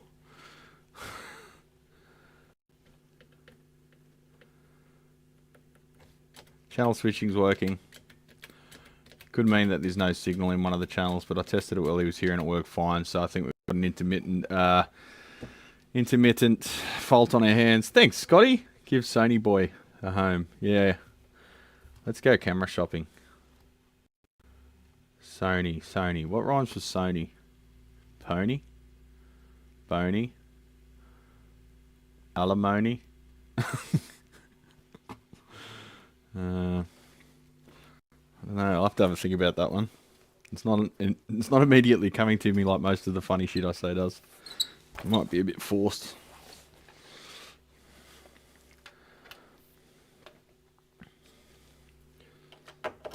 Alright, I'll just try not to deafen yous.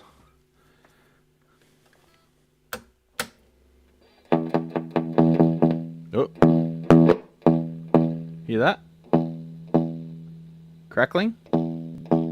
That's volume all the way up. Oh, we do have a problem. Sweet. Excellent. I like it when things don't work.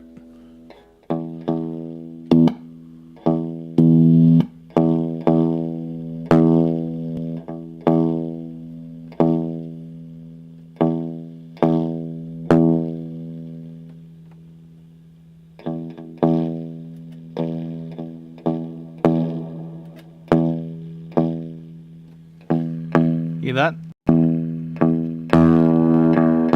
The crackling and fuzz. Horrible distortion.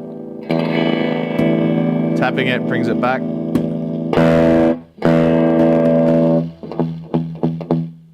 Alright, we've got a legitimate fault. It was behaving itself perfectly when he dropped it off, so that's what we like to hear, actually, being able to find something going on with it, rather than it behaving perfectly on the magical bench where everything works until it goes back to the customer's house. We get to have a look inside one of these little things. There's a 5-watt single-ended thing with, of course, an EL34. When it probably could have had an EL84, but hey, Marshall, EL34 all the way, eh?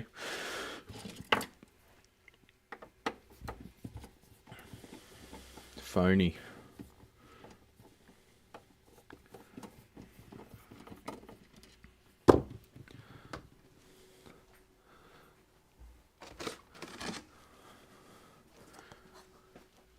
Should come up with some kind of pun or some kind of joke about it being in focus all the time. Don't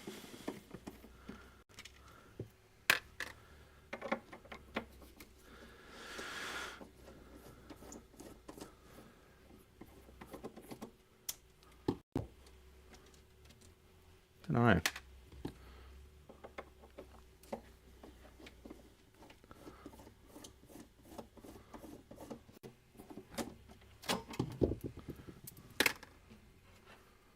So then, I guess the next thing I've got to do is list all my Panasonic gear.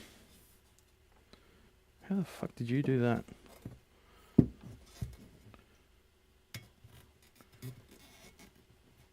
That's annoying. Cable passes through the the vent. They must have put it through before soldering it to the speaker or something silly like that.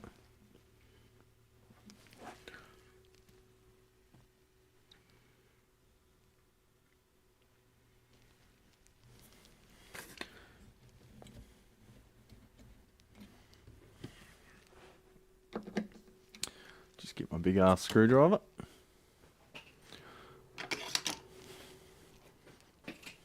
Jesus, 9 o'clock already. That's what happens when I get here late, eh?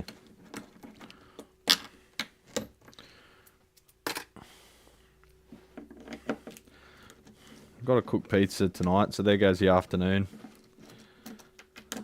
When you do pizza, you've got to start preparing the dough at like, well, usually the day before if you're doing sourdough, or 2 days before. In this case, I'm just doing normal dough. But still, it pretty much kills the whole afternoon doing pizzas, prepping and doing dough and cutting everything and getting the pizza warmed up to hot enough to melt solder. The oven, I mean.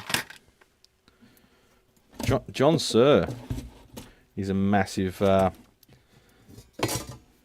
pizza cook. It's like his passion, making the best dough. And man, he's got some wicked dough. He does like the sourdough, the bigger or whatever type dough. I don't know. I'm not up on it. I've got to try it one day, but I'm not trying a new thing when I've got people coming around, because if it doesn't work, I guess we just get takeaway.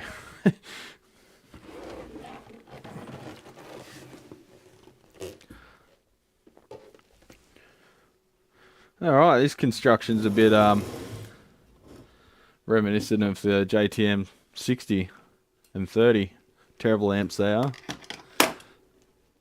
Overheat, hard to work on. Poor construction, low quality components. This one's a lot simpler. Yeah, it's got a DSP. It's got a front board and a back board. Looks like most of the preamps. That's someone messaging me. Oh, it's just a customer. Most of the power amps. Sorry, most of the preamps on the back board is just the control. Like tone snacks. It's got the tone snacks on the front, and the DSP, and part of the power supply, low voltage supply, bipolar supply. So we've got an intermittent connection someplace. Let's find out where. This is annoying. It sort of wants to tilt back.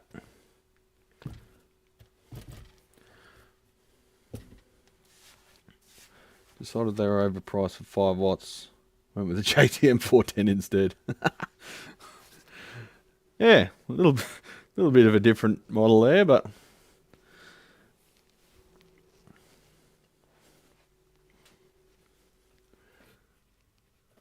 yeah, there's nothing to it. All right. Are they overpriced? I don't know what they cost. You can't bloody sit it on anything. If I sit something on there, it's going to want to tilt forwards. If I sit something there, it's still going to want to go back. What an annoying construction.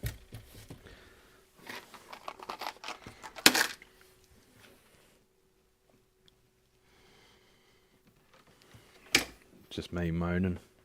8 ohm, 16 ohm. It's got a foot switch. It's got a relay. I'm suspecting the relay initially, but we'll see. We'll see if we can trigger something else. DSP and SMD my ass.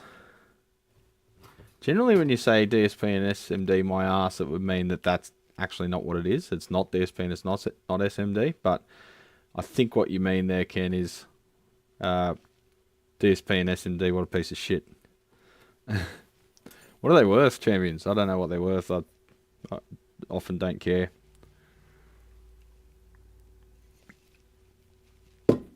I mean, they sound good when they're running. That's all that really matters, isn't it, champions? According to all my commenters. What's it sound like, though? Doesn't matter. It's going to catch fire. Not this one, but yeah. Some of the other comments, they're like, oh, have you actually listened to it, though? Like when I'm showing all the actual problems with the construction of the thing. Yeah, apparently how it sounds trumps everything else. MG line wasn't much better. Yeah, I've got an MG10 here, but it's like a practice amp. It's hard to service with ordinary tools. SMD is pretty easy, man, to be honest. The thing that gets you is the proprietary components.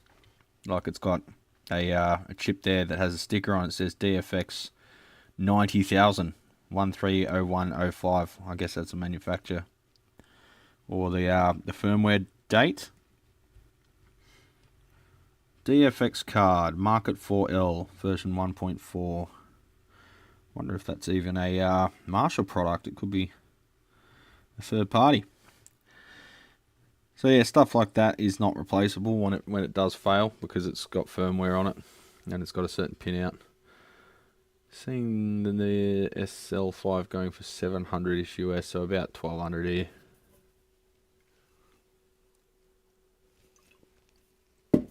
And what you're getting for that, I don't know what the speaker is, but it's an MDF cabinet. And this.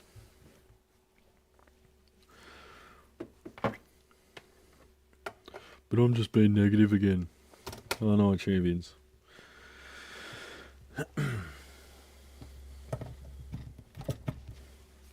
Standby. I will use standby on this one because the Fujicon. See the caps get smaller as you go to the left towards the preamp. See, they're physically smaller. Yo, 6, how you going, champ? So you got the two caps here, 1, 2, and you've got a wire, 2 yellow wires going off there. That goes to the power transformer. Okay, sorry, I thought that's probably the heaters. Yeah, big. Oh, you fucker. Yeah, big fat traces. 2 large caps, and then smaller caps, and then even smaller caps. Generally, what that means is, well, lower capacitance as you work your way across. But these are rated at 350. They look to be in series. 350, yeah. So they're probably in series, 2 350, so 700 volt. And then you got 450 volt, and then you got 350 volt. So let's just check the B plus supply. Might be able to measure it in standby if I turn my meter on. That's the heater. Let's check this one. No, nothing there. Well, let's just turn it on. Shut up. 225, 212, 241. So that's actually pretty low voltages in this thing. Okay, I was under the impression that it was running pretty high voltage still, but no.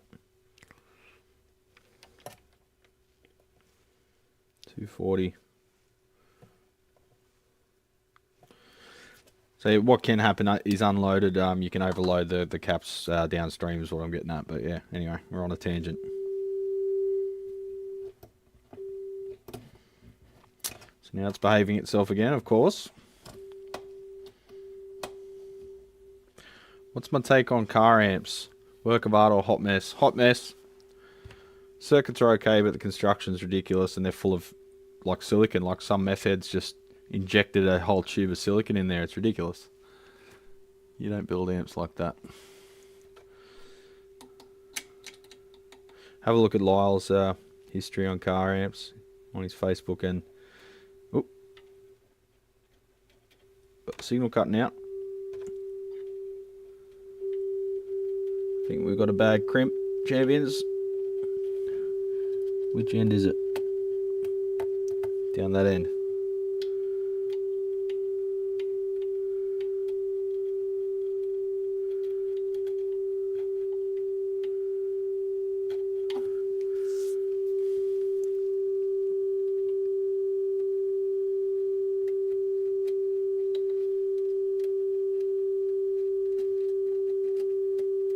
Yeah, it's not doing it again. Shut up. Cheapo board-to-board connectors causing problems.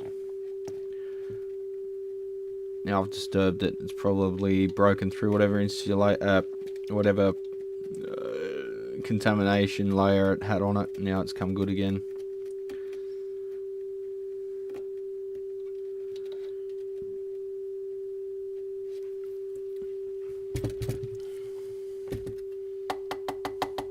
Relay seems okay.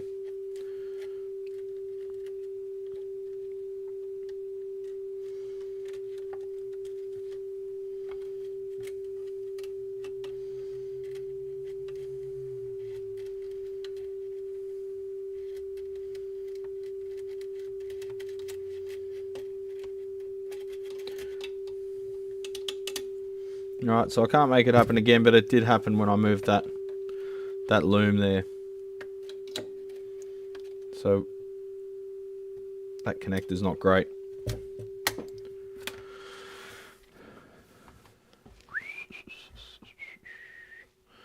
My H&K GMD40 gets really hot on the top. Is that normal? I was thinking of getting some holes professionally drilled above the transformers. Thoughts? I don't know that model off the top of my head.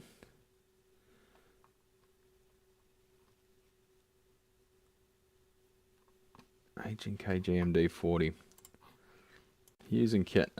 Oh, hang on. Grandmaster. Yeah, sorry. Grandmaster Deluxe. Yeah, we'll get pretty hot. The transformers wouldn't be what's getting hot. It would be your valves. What you want to do is take it to a tech and get them to check that it's drawing the amount of power that it would be expected. And if it's not, needs something done to it. But they have the auto bias thing, various different things attached to the valves, and then feeding information back to the sorry, I can't think, champions. Feeding information back to the microcontroller that is controlling the bias for the output stage. It monitors the bias. It also has MOSFETs in the cathodes that can turn valves on and off for its power scaling, and also for safety reasons. The microcontroller can shut the whole works down if the bias is going out of control. Now, what often happens is you have a spontaneously shorted valve. That shorts the MOSFET. The microcontroller tries to turn that MOSFET off. It can't, because you've got high voltage now on the MOSFET, and the MOSFET's a little pellet of molten metal now instead of a semiconductor. It feeds the high voltage back to the microcontroller. The microcontroller blows up. The whole works blows up and explodes. So probably get rid of that amp, because they're not good, despite what all the people say on the comments of my video on them. Because they're misinformed and they don't know what the fuck they're talking about. So get rid of that amp, get something with less shit going on in it.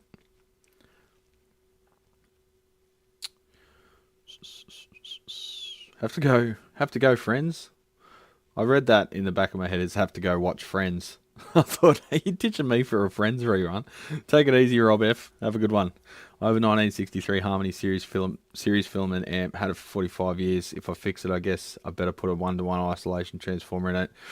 Ooh, yeah. No, you don't want to play with those things. Series filaments. Is it? Has it got a transformer, or is it deriving the B plus directly from rectified mains? Because that's bad. You don't want that. Valve protection circuit does work. Been testing it. Just seems like a poor design given poor ventilation. Yeah, it'll work. But with the quality of valves these days, you'll just have a spontaneous failure one day, possibly, and the thing's just not built to deal with it. All the safety measures in the world, hell hath no fury like angry pixies.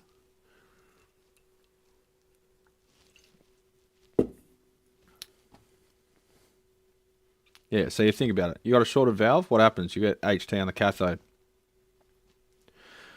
That MOSFET, it's probably not rated for 300 volts. It could be. But probably not.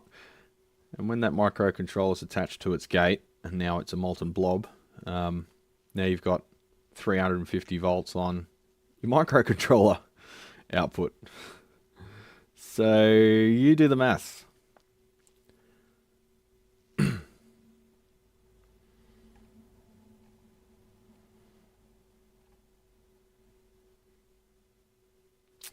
What would I recommend? Same form factor. Probably like one of the oranges. If you want everything in the box, like, because the problem with your Grandmaster is it's almost trying to be like a modeler. You've got all these effects and everything built in. You may as well just get a modeler at that point. Or get a modeler, and if you really wanted, you could have a valve power amplifier being, you know, powered by the modeler. But it kind of defeats the purpose, doesn't it? I don't know. I know there are applications where you do need every sound under the sun. In that case, I've probably like cover bands and that, where you need separate, like each song is like a different, you're trying to model a different guitarist tone, right? If you take it real seriously anyway. So in that case, probably just get a modeler. Or if you've found your sound, hone in on it. Find an amplifier that's more basic but can do that sound. And you'll have less problems. I mean, the Grandmasters do sound good. If anything, a little bit dark for my tastes. It's hard to get that real, you know, get the hair standing up on the back of your neck kind of Marshall Kerrang out of it. And they do sound good, the effects, the way they implement it. And you've got MIDI and you've got tap tempo. You've got all this shit. Auto bias. You've got silent recording output. You've got so much stuff. But it's packed into a thing this big. And like, it's just so much waiting to go wrong. If it works for you, fine. And you can afford to deal with it if it does blow up. Just keep using it. But if money's tight and you're worried that it might not be reliable in the future and you want something to last a long time, probably go with an orange. Similar sort of target. Got to go pick up a pizza pie. What is it? What is a pizza pie? Is it? I don't know. My Bugera T50 is way simpler. Oof, Bugera. That's basically Behringer. I used a Boss GX700 with an angle power amp for many years. Works fine. GX700. That's the effects processor. That's not a modeler though, is it? Yes, Ted. They are suicide amps. I didn't know anything about them at the time. I had a 2-prong power cord as well. Oof. What's the build quality like on Sur amps? Not sure how common they are in Oz. I've never personally seen one, but everything I've looked at online, and all my colleagues really stand by them. They are top notch. Yet to see one in person, but the blokes I trust, I think they're great.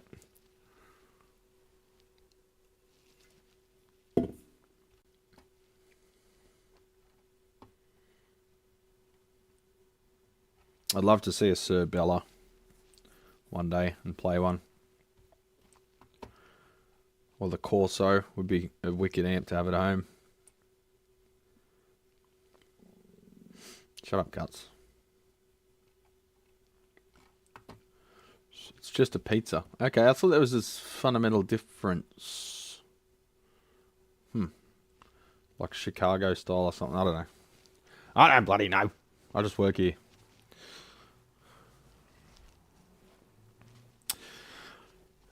Alright, so I'll check that's discharged.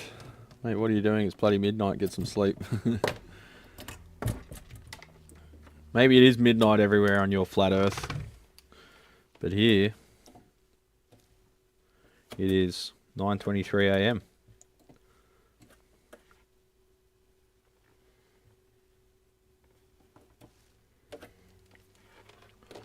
Just pull that connector. Great, got to throw out a stack of guitar cases and bags. Hang on, whoa. What the fuck happened? Did I miss something?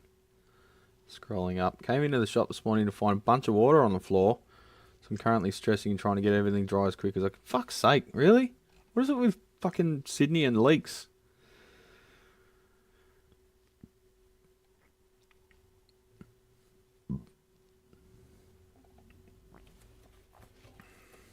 Oh, fucking hell, man. What a pain in the ass.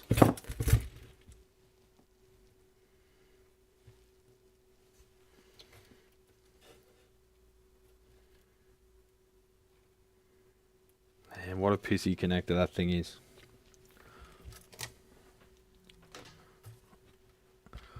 I think the next amp I will get have to be a Friedman. He just seems to build nothing but quality. Yeah, he does.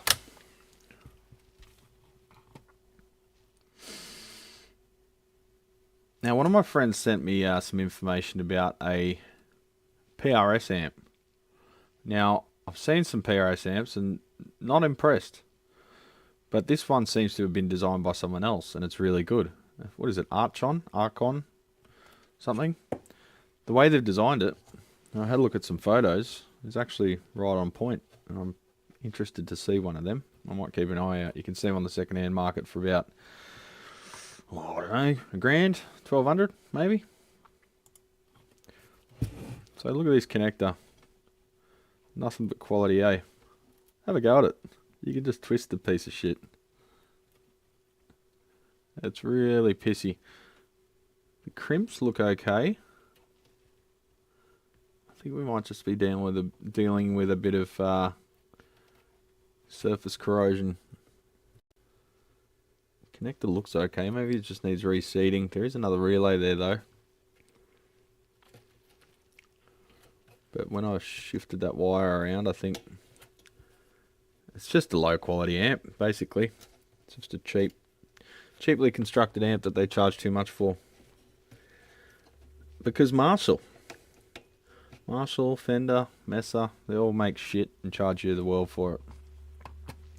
Just a common thing that happens to me, it seems, getting over it all, honestly. Fuck's sake, man. Time to start legal action, I think, against your landlords.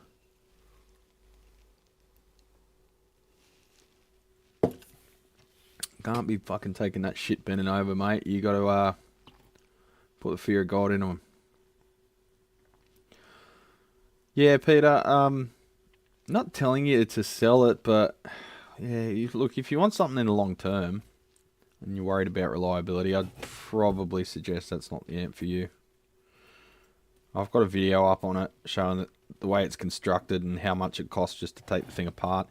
I had to charge $300 just to replace the MOSFET in the cathode. Because it took an hour to disassemble, an hour to reassemble, and about an hour to test and service and do the actual repair. So add about $200 to every repair bill just for disassembling and reassembling it.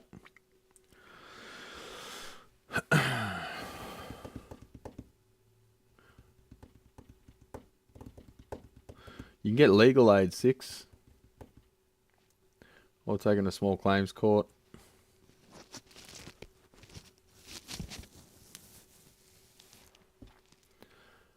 In southern New England, we're about to get hit with massive thunderstorms. Sky is black to the west of us. Let me have a look. Normally I follow Daniel Shaw.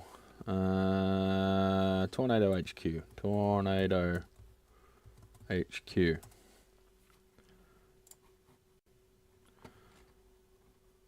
Nothing active at the moment. Where are you? Southern New England.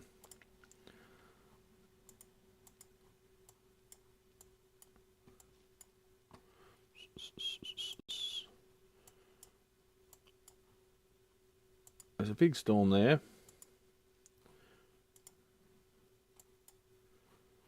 This map is shit.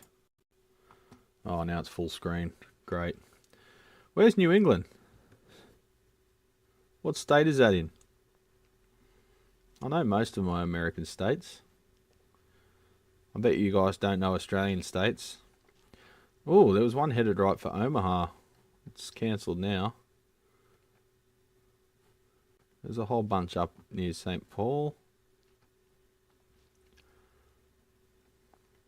Minnesota. You guys and your tornadoes. You think Australia's scary? Jeez. New England, New England. Oh, can't find it.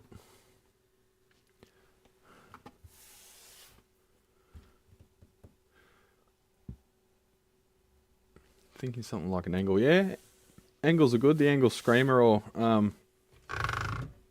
fireball. Another one is probably up your alley is the Rivera Knucklehead.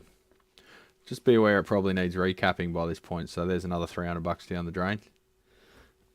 Guitar artist out, 3 out soon. Southern New England would be Rhode Island or Connecticut. Where's Connecticut?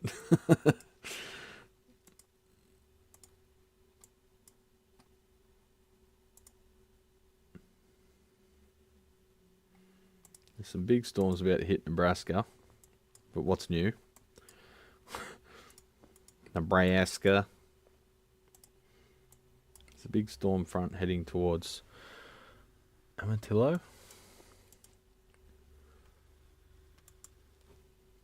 Suppose I should share the screen, huh?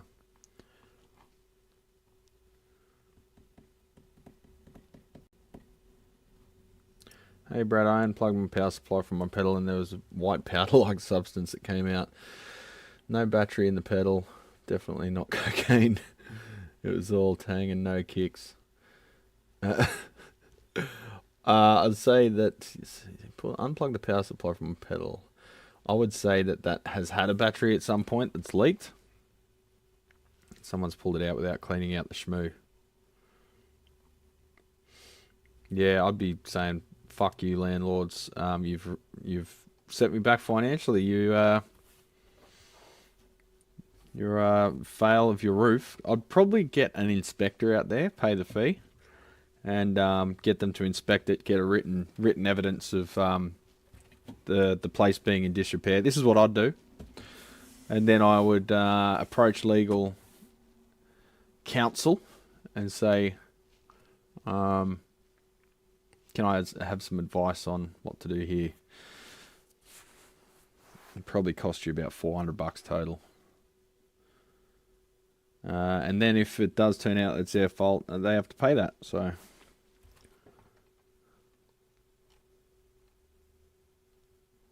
Fryette is good quality, yeah. How can you focus on your work, bloody champion? I don't. I'm not focused at all at the moment. So I think just unplugging that, plugging it back in has probably made that connector okay. I won't charge him for this because I did look at it a while back.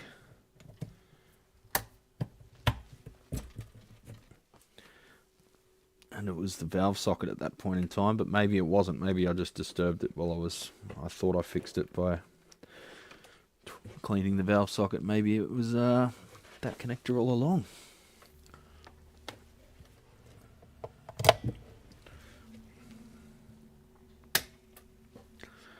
Stand by.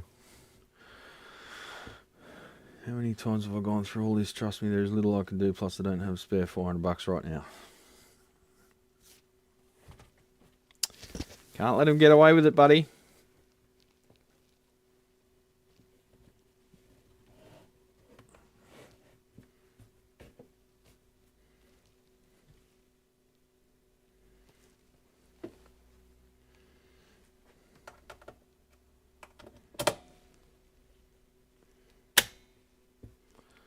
Drawing 59 watts, 57, 56, 57.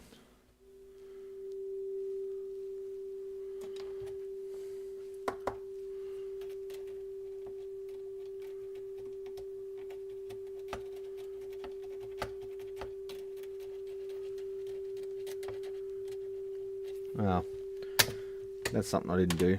Clean the other end. My daughter bought him a Jackson Flying V for his birthday from guitar. Who? Bought who or what? Coming in halfway through a conversation here. Good guitar, but had to level the frets straight off. But not a good beginner guitar with a Floyd trem. So, a brand new Jackson Flying V and you had to do a fret level? Why didn't you return it? Somebody say cocaine? Alex is in the house. He's like Kate Moss. Just fucking like Beetlejuice. He hears the word and he just appears. Somebody say cocaine? Someone in the last stream was talking about smoking crack. Like, yeah, I haven't smoked crack for a few... And it's like, damn, fucking chill out, bro. It's like real matter of fact about it. And it's like, God. Was that Seth? I think that was Seth. I might be wrong, I can't remember. Okay, those contacts look okay. Put that connector back on. Just check the valve seating. Plus, it wasn't the roof that leaks. There's a pipe runs inside the shop from the roof and it goes into the storeroom under the stairs. That's where the water came in. Well, that's a very clear plumbing fuck up, isn't it?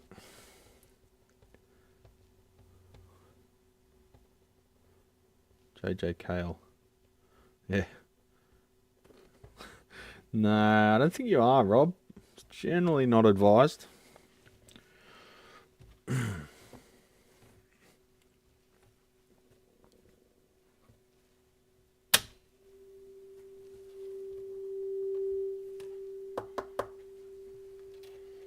Yeah, just ask Mr. Mackey.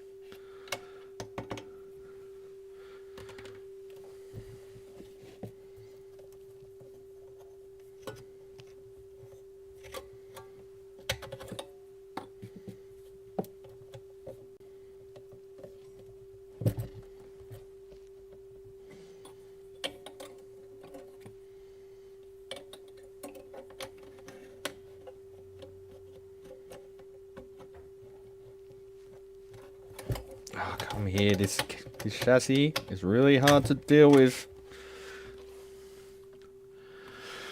Had my meds about 45 minutes ago. Had a nap because I was up too early. Oh, nice relaxing Saturday there, champ. Alright, I think just cycling those connectors has sorted out that intermittency. I've got a bunch of other connectors that don't seem to be playing up. So I think we put this one together and hope for the best. Let's give it a quick play. See how shit it sounds. Nah, they sound alright, these things. I'll go to the full power first. Full 5 watts. Got your earmuffs on, champions. And then we'll try it on the 1 watt. 1 watt.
So that's with presence all the way down. The presence when it's anywhere past like 2 is fucked.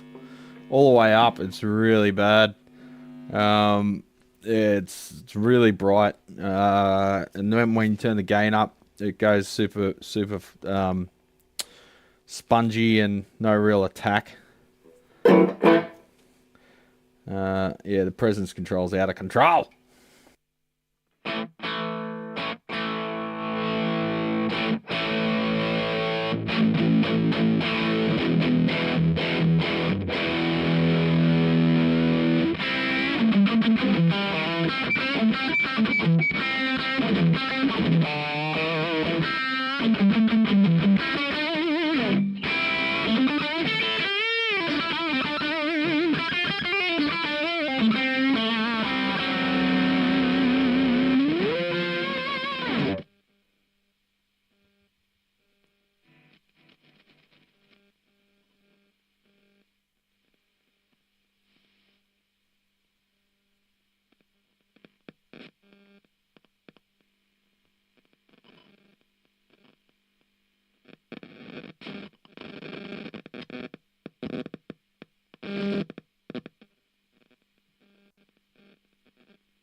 There's so much gain on tap there, it's just picking up everything. Yeah, it's not really my kind of amp, but I'm not really a fan of single enders anyway. I prefer a double ender. Mercy. So I think that's fixed it. Just cycling those connectors, so I'll pop that back in the cabinet and then watch it fail in real time when I give it back to the customer, which is how it often happens. It's not something I want to dedicate too much time to though, this thing. You've seen how cheap the construction is. Again, probably not an amp I'd recommend buying if you want value for money. $9.43, hell. It's almost time to open the store. Haven't really got through a lot today, have we, champs? Oh, there's one to have a look at.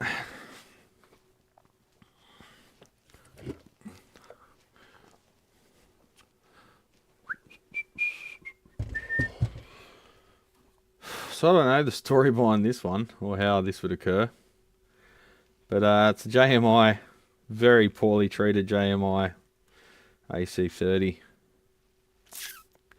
Missing its faceplate. We've got all sorts of replacement pots and stuff over the years. Everything's loose, is missing nuts, everything's chewed up. No cabinet, bent chassis, twisted chassis. Yeah, everything's loose and been undone and redone up. Replaced power cord. So the customer was working on this himself, and he wanted me to check over it before he fires it up. Apparently he's finished the work to it, but there's a lot of loose stuff. And the voltage selector's missing a screw. All of these are missing nuts, which is all addressable, but it's got a massive bend in the chassis there. She's had a bad life. Serial number 01594, whatever that means. So all of that stuff's got to be flattened out or whatever. It's got the original Woden transformers, which is pretty cool, and the choke. A 19 Henry 100 milliamp choke. All original valve sockets. So he's been working on the amp. I was going to say output stage. I said to him, it's really hard not to sound like an asshole when you say this, but I said to him, I'm not really interested in looking at stuff that other people have worked on at all, because it's almost always really, really bad, and then they get butt hurt when I explain that to them. And it's a whole thing that I didn't ask for. I didn't ask you to be offended, or I didn't ask to, you know, if you want me to lie to you and tell you it's perfect, then I'm not going to do that. But this guy actually hasn't done too badly. There's a lot of stuff I'd do differently, obviously, but I can see where he's had problems soldering to the old wire, which is a common issue with these. He's used V-Shay caps, Nichicon caps, and V-Shay resistors. He's got 100 ohms and 1Ks, so he knows a bit. He knows that having 1K screen grids will extend the life of an EL84, so he's been watching or listening to someone. He's got the cathode resistor there floating around, probably rubbing against the chassis.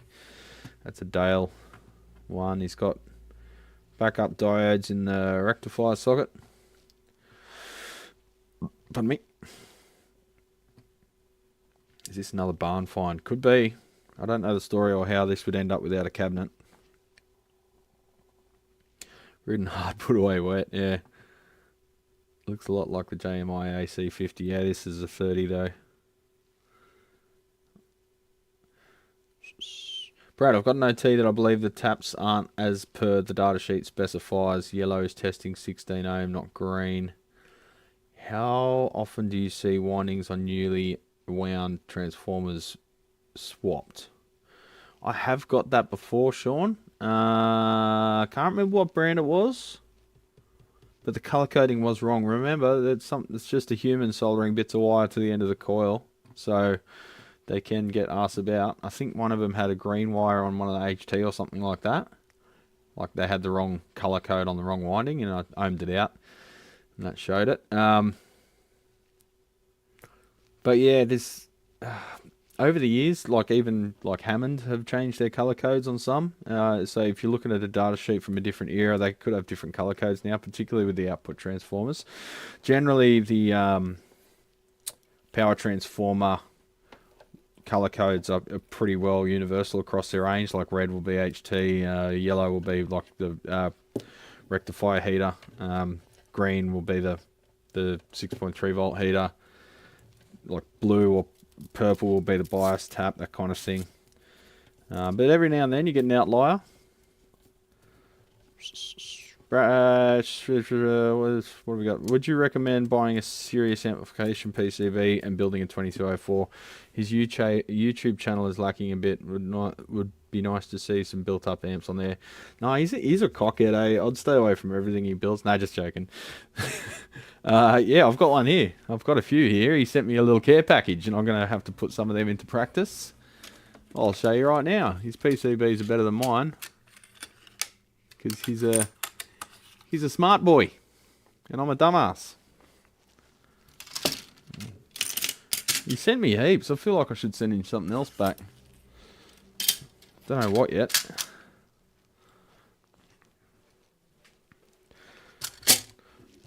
Let's get back to this one in a sec. I'll just show you this. Just prodding you. I'm too busy designing stuff. Oh, look at all this. Look at what he sent me. Fucking legend. Alright. So we've got a power supply board here.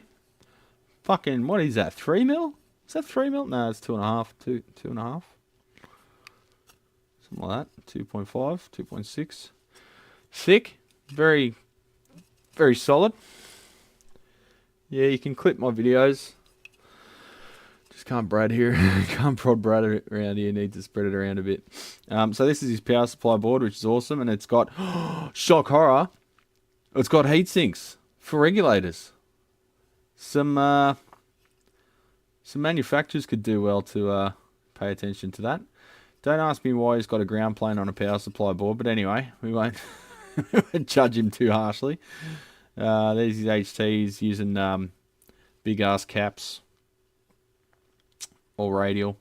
So the idea behind these is you wire them on one side. Sorry, I'm overexposed there a bit.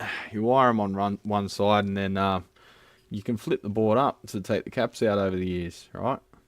So I'd probably wire all this shit up, right? And then like harness all your wiring down to like this corner and have it come off in one big loom. And then when you want to do a recap, or if you need to replace a regulator or whatever, you can just undo the screws and then flip the board up like this. So it's not necessarily a bad thing having radials if you design the wiring layout to suit. So that's what I'd do. And he's also a madman. So he saw the Origin 20 from Jace's mods and whatever, and he said, hold my beer, let's redesign the whole fucking amp. And that's what he did. So he's stepping up for Marshall when they shit their pants and can't design a fucking amplifier properly. He designs a better option. So this fits all the mounting points. It's got the valve sockets there mounted on the PCB like the original Origin. And he's got the preamp valve sockets. He's chucked a messer there and actually putting components above the valve, but you know, no problem with that if you do it carefully. And that drops in once populated and makes an Origin 20 a good sounding board. Now I'm not 100% cool with that because now it says Marshall on the front and not Serious Amplifiers, and Marshall aren't responsible for the circuit. People will hear it and go, fuck, that sounds sick, I should get one. Then they go out and buy an Origin 20 and it sounds like arse. So he's got these. So rip that Marshall off the front, sell it on eBay, and put that in its place. And then you're not giving Marshall credit, color coded. You're not giving Marshall credit for his work. What else have we got? Oh, there's the replacement pot board for the front panel. It's just 1.6, and it's got the pull pots there for the unobtainium pull pots with the PC pins rather than the eyelets. I'd probably, if I did a layout on these boards, I'd probably elongate those holes so you can use the more common pull pots with the eyelet connections. But he's probably got a source of those pots that I'm unaware of. I'm unaware of quite a bit. So that mounts on the front panel, and you can just fully replace all the shit in a Marshall Origin 20. So I might keep an eye out for a cheap Origin 20, hopefully one that's gone bang, because they do go bang from time to time, and gut it and put that in. It'd be pretty cool. He's also given us some effects some effects loop PCBs to use the high voltage FETs, the LND 150 lossless effects loop, retro effects loop he calls it. That taps off the B plus, and then uses a voltage divider to get it down to a voltage you want. Similar to the Metropolis or the Jace's lossless effects loops. They're very handy. They're good for retrofitting in reissue amps. I wouldn't put one in a original amp, but and just handy little relay boards to just, he's got the flyback diode there, which is good. Handy little relay boards for just introducing switching, that kind of thing. And what's he got here? This is a bias adjust board. So that would come in handy too. So that's bias per side. And push pull amp. It's handy. But this is the one I'm really interested in. Sweet Lucy Overdrive.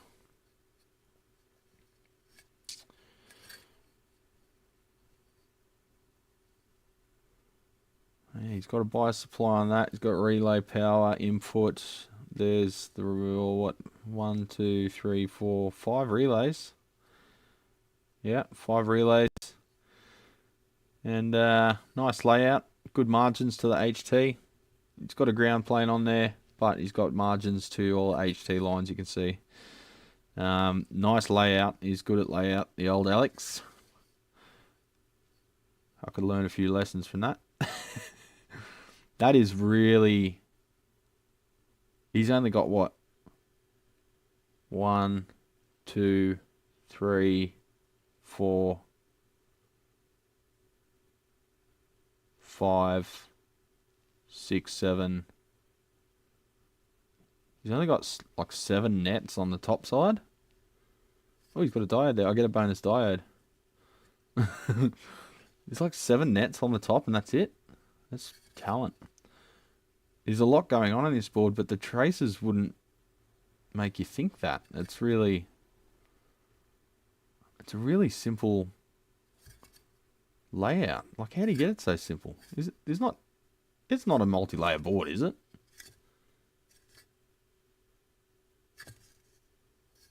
How many layers is this board, Alex? Is it only 2 layer? Yeah, it's only 2 layer.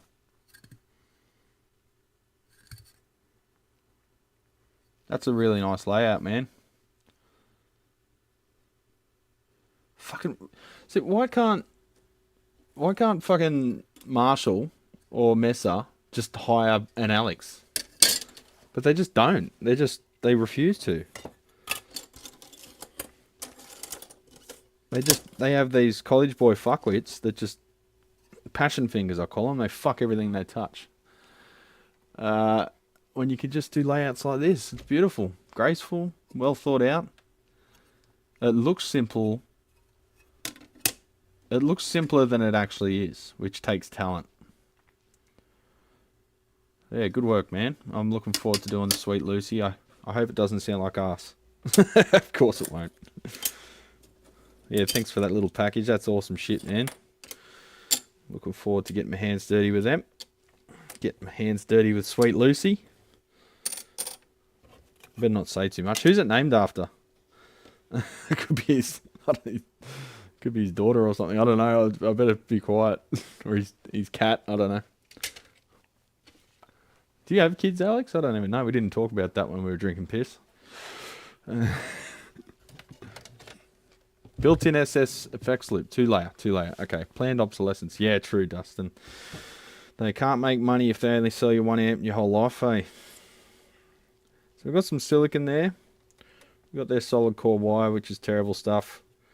Some of this silicon was applied by the customer, I reckon. If it does, I'll blame you. Sweet. Oh, SLO. Yeah, of course. That's nice boards. Yes, they're very nice boards. Borads, as I accidentally type all the time. It's 9:57, champions. I've got to open the shop. I just want to go home. I just want to go home.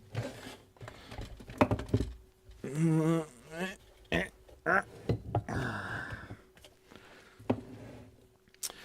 want to go home and I want to work on my replacement. And you heard it here third. Replacement TSL DSL boards for the Marshall JCM 2000, which I'm designing. Let's have a look. I've only just started the circuit board layout. I've got it on OneDrive, so no matter where I am, I can work on it. But KiCad's just updated to version 8. I'm still running 6, so I don't know if I want to update until I've finished it. You generally don't want to upgrade any software until you've finished the project you're working on, in case it does fuck something up. Desk chair. JCM 2000. Alright, so I've recreated the JCM 2000 schematic. More or less. I've made a few improvements, and I will make more. But the same concepts are there. I didn't want to redesign the whole thing. I've got all the original connectors with all the original connector names. The same relays. I really struggled to find the modern version, the version 20, the issue 20 boards, PCBs, because they use a relay, whereas the original ones use optocouplers, and we don't want to use optocouplers. We want to use a relay version. But one of my friends in the UK was privy to it and had access to the version 20 version 20 schematics. So sent me a copy instead of having to reverse engineer the board, which is a pain in the ass because it is a pretty complex board. So I'm yet to finish that area, but yeah, I will do that. And once I've done the schematic, I'll lay out the circuit board, and I will put all the mechanical points first, the valve sockets, the screw locations for mounting it. And then second, I will put all the connectors roughly where they are. They don't have to be exact because there's plenty of slack on those leads, but if I need to reposition them slightly to optimize the layout, I will do so. And then I'll start routing all the tracks, which is actually the fun part. It's kind of fun. Run it on one of your old lady's computers. Your cart format is trashed in my browser. Are you talking to me or Alex? There, Ted. On sale.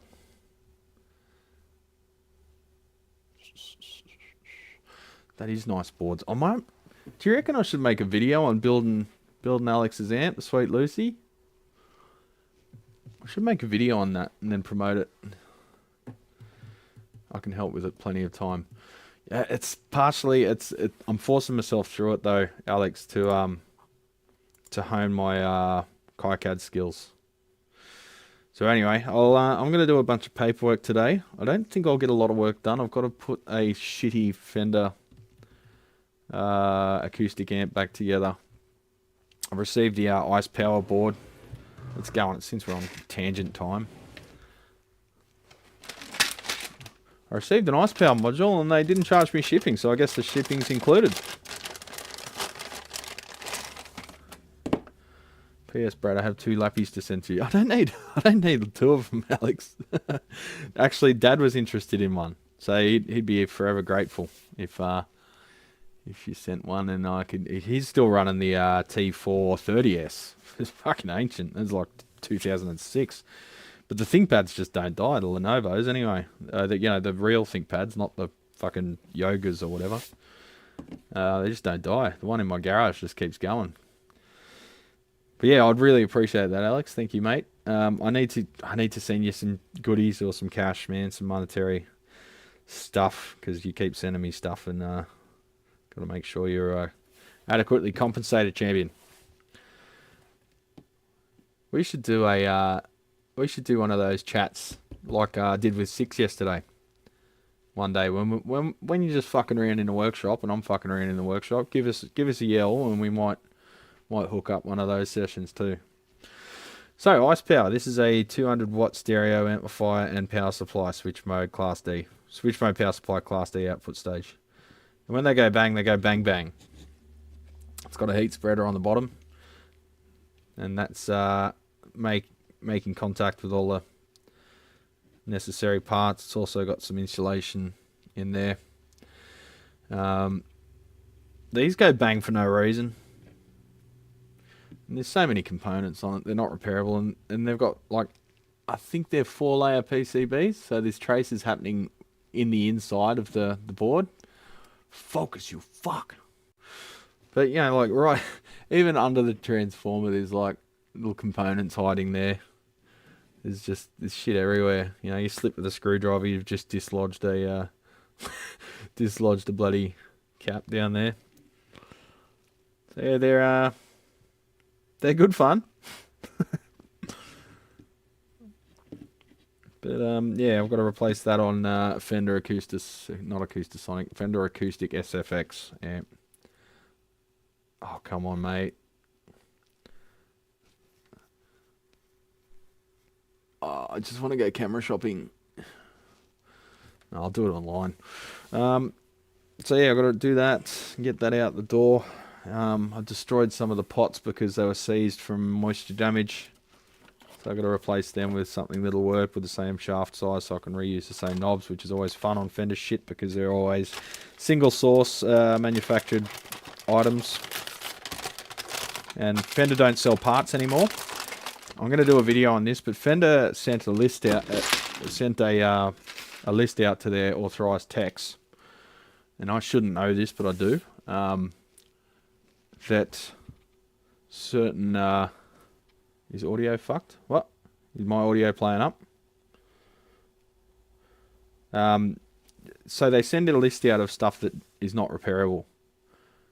Now they send this to the techs, but do they send it to the customers? Fuck no. So I feel like that information should be public, but obviously we can't make it public because it's what do you call it? Confidential.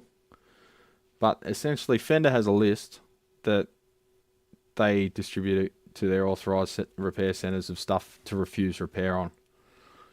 Stuff that is not repairable and that they will not support.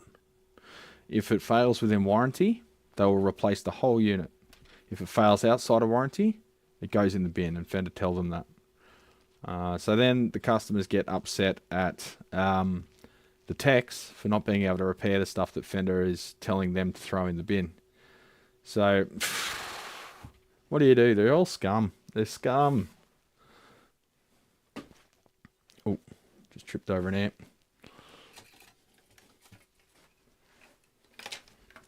So I got this thing. This is what has to happen to get the front board out. Got to disassemble the whole thing. That part not available. That part not available. Not available. Not available. Not available. Not available. The only part I was able to source was the ice power board, and not from Fender. So Fender don't sell parts for anything anymore. So if anything breaks, Tone Masters are on that list. Yes, Dustin, I can confirm that. Tone Masters are on the do not repair list. How funny is that shit? Fender, mate. Put an O in front and then it's an accurate name. Just open the shop. One sec, champs. Audio's probably fucking up when I'm at the front of the shop because I'm a fair way away from the receiver. Yeah, put an O in front of it. Offender. And it's more accurate.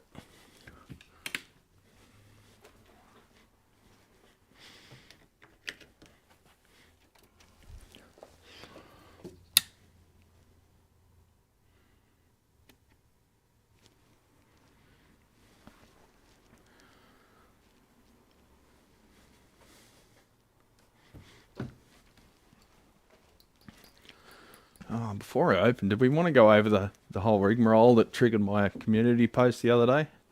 Now that we're firing up into the stream that no one's watching except for fans. The list should be public, but it's not for obvious reasons. Fender does not want that public because then people will stop buying their crap. There's a big dent in that tube. That's an RCA 6550. Would be a very expensive valve if it wasn't cooked. It's out of that Ampeg. I just found it on my office desk. I think I was showing someone the other day.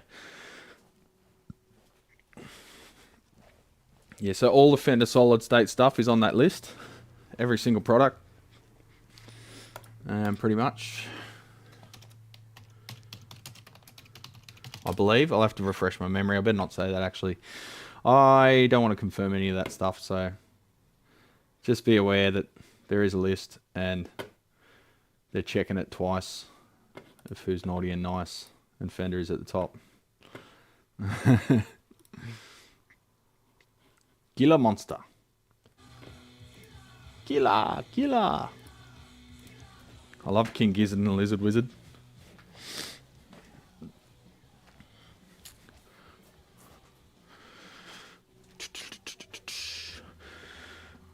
This is one of the reasons everyone should be watching your stream, so people that don't know better would know better than buy their crap. Yeah, but then they'll try and sue me because they're fuckwits. So yeah, Supro's shit as well. Supro, the biggest issue with them is they don't know how to do any mechanical layout anymore. So Supro mount the pots too far back on the circuit board, so then when you tighten the nuts it pulls the guts out of the pot and pulls all the pots apart. So you've got to open it up and put like 2 lock washers on each pot and tighten it up again. And that's if they haven't all been destroyed yet. Yeah, so this unit here, the Fender Acoustic SFX, because it had moisture damage on the top and that seized the nuts. So to undo them, the pots were already seized, so they were getting replaced anyway, but yeah, had to destroy them, had to hold them with pliers in order to not pull them out of the circuit board. So I've got to replace them with some other ones I've got, which I'm going to have to hardwire because I can't get the D shaft as well as the long legs in that value. So I've got those ones I'm going to mount on the front panel. I've got the same size D shaft. I have to enlarge the holes to get the bushing through it because they're 7mm and this is 3/8 or 9mm or something. So that's fun. Otherwise I wouldn't be able to use the original knobs and it would look different from the top and the customer wouldn't be happy with that. So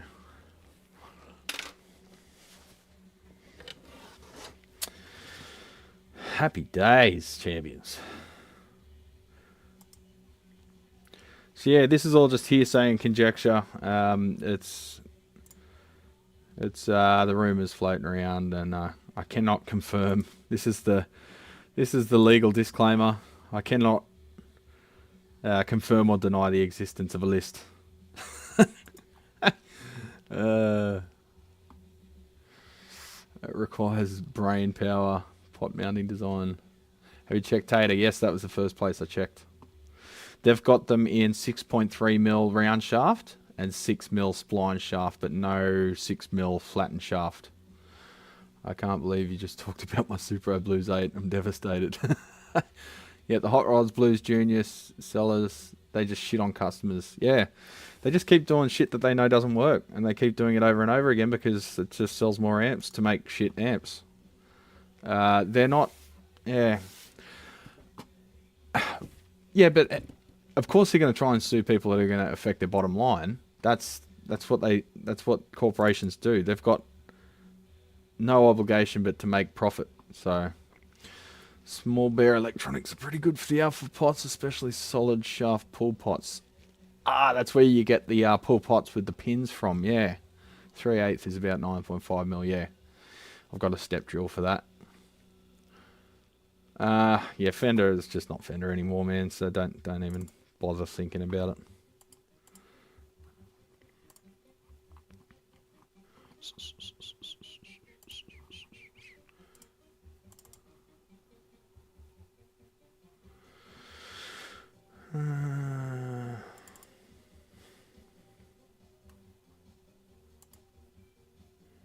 No field service product.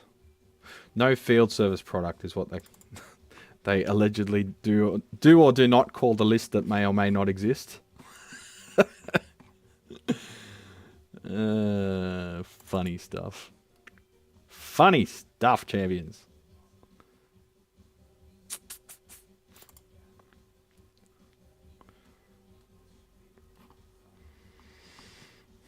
So yeah, that's what we're dealing with in 2024.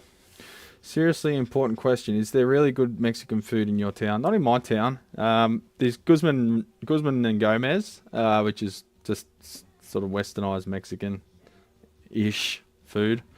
The best Mexican I've been to ever was Dos Señoritas over at Gladesville, near the Gladesville Guitar Factory. So you can go and try some incredibly expensive acoustic guitars, and then you can eat some wicked Mexican. So we ate so much there because it was so good. And it was the middle of summer, so it was really hot. And Mexican food's best enjoyed where you're sweating your tits off. And add chili until you sweat even harder. That's how you enjoy Mexican. And it was authentic. And they also, they ventured a little bit into other cultures as well. So they had like asada and stuff like that. But we had to have a lie down in the car park before we drove home because it was that good that we ate so much. And there was a lineup. Of course, like any good restaurant, there's always a lineup. So we booked, but we still had to wait a bit. And we were standing outside waiting in line.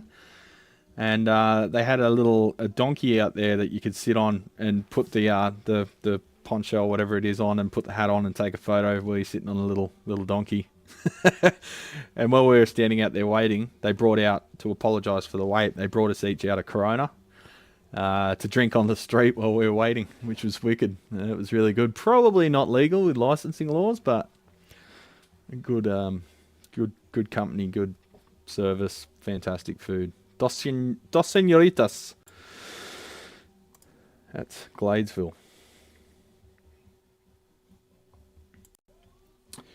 So anyway, I better go get stuck into some work, champions. I think we've streamed long enough, haven't we? What are we up to? Two and a half hours. And now the shop's open. I better go do some stuff. So I'm going to write up some quotes and put that Marshall back together. I'm going to put this fender back together. Do a quote for this AC30. Ooh, cracked chassis too. And got to finish an Ampeg SVT4 Pro. Going to get stuck into... got to order a Yamaha plate amp for a subwoofer. Professional subwoofer. Got to finish the Line 6 thing. I'm a bit over that thing. I was going to make a video, but I don't think I could be fucked now, even though it's a factory mistake in the circuit. I've got so many jobs to go, bros. I've got shit that I haven't even looked at since the last live stream. I've still got to write quotes for. Just flooded at the moment with work. So I need to get my head down and ass off and do some work without talking shit. So I might leave you here, champions. And Fender, if you're watching, go fuck yourself, but please don't sue me. I'll see you next weekend, I guess. Hopefully have some video content put out through the week. Oh, one other thing. You probably saw my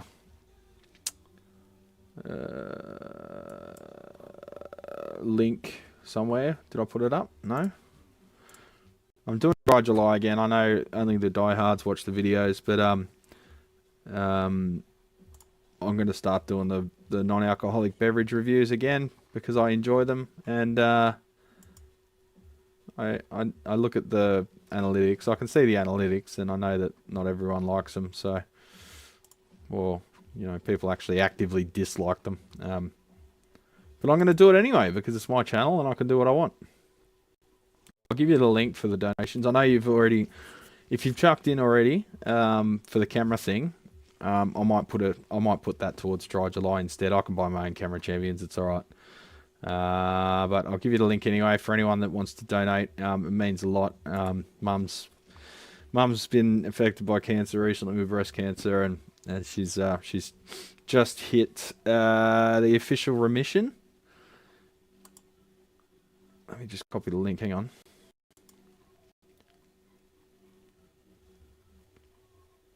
Copy. And put in comments. There we go. So if you want to chuck a couple of bucks in the hat there, I'd appreciate it. Yeah, Mum's in remission. Everyone's been affected by cancer. Mum actually received assistance from one of the foundations that Dry July distributes the money towards. And saw direct advantage from that, which was great. They help with things like doing just laundry, the shit that when your head's spinning when you've given the C word. They help you keep your life together, as well as directly donating to other causes related to cancer as well. But have a look at the website. It's tax deductible to the Aussies that would pay tax on it otherwise. And yeah, I'd really appreciate it. Cancer does suck big time. And hopefully one day we crack that code. Anyway, your mum's in remission too, Alex. Well, that's good to hear. It's getting a biopsy for prostate cancer soon. Shit, Peter. Yeah, fuck cancer. I agree, Jim. So if you want to chuck a couple of bucks in the hat, only if you can afford it, champions. I'm not begging. Only do it if you can afford it. I know money's tight at the moment. Seems like every year the clamp gets tightened on the working class, doesn't it? So if you can't, then at least when I do release the videos, what I do ask, if you can, it doesn't cost you anything. Just give us a thumbs up and just chuck a comment in. Take the piss out of me. Anything to make the you know, algorithm maybe pull the videos up in the feed a little bit. I'd really appreciate it. So have a good one, everyone. Take it easy. Don't take life too seriously, and keep kicking goals, because you're a champion.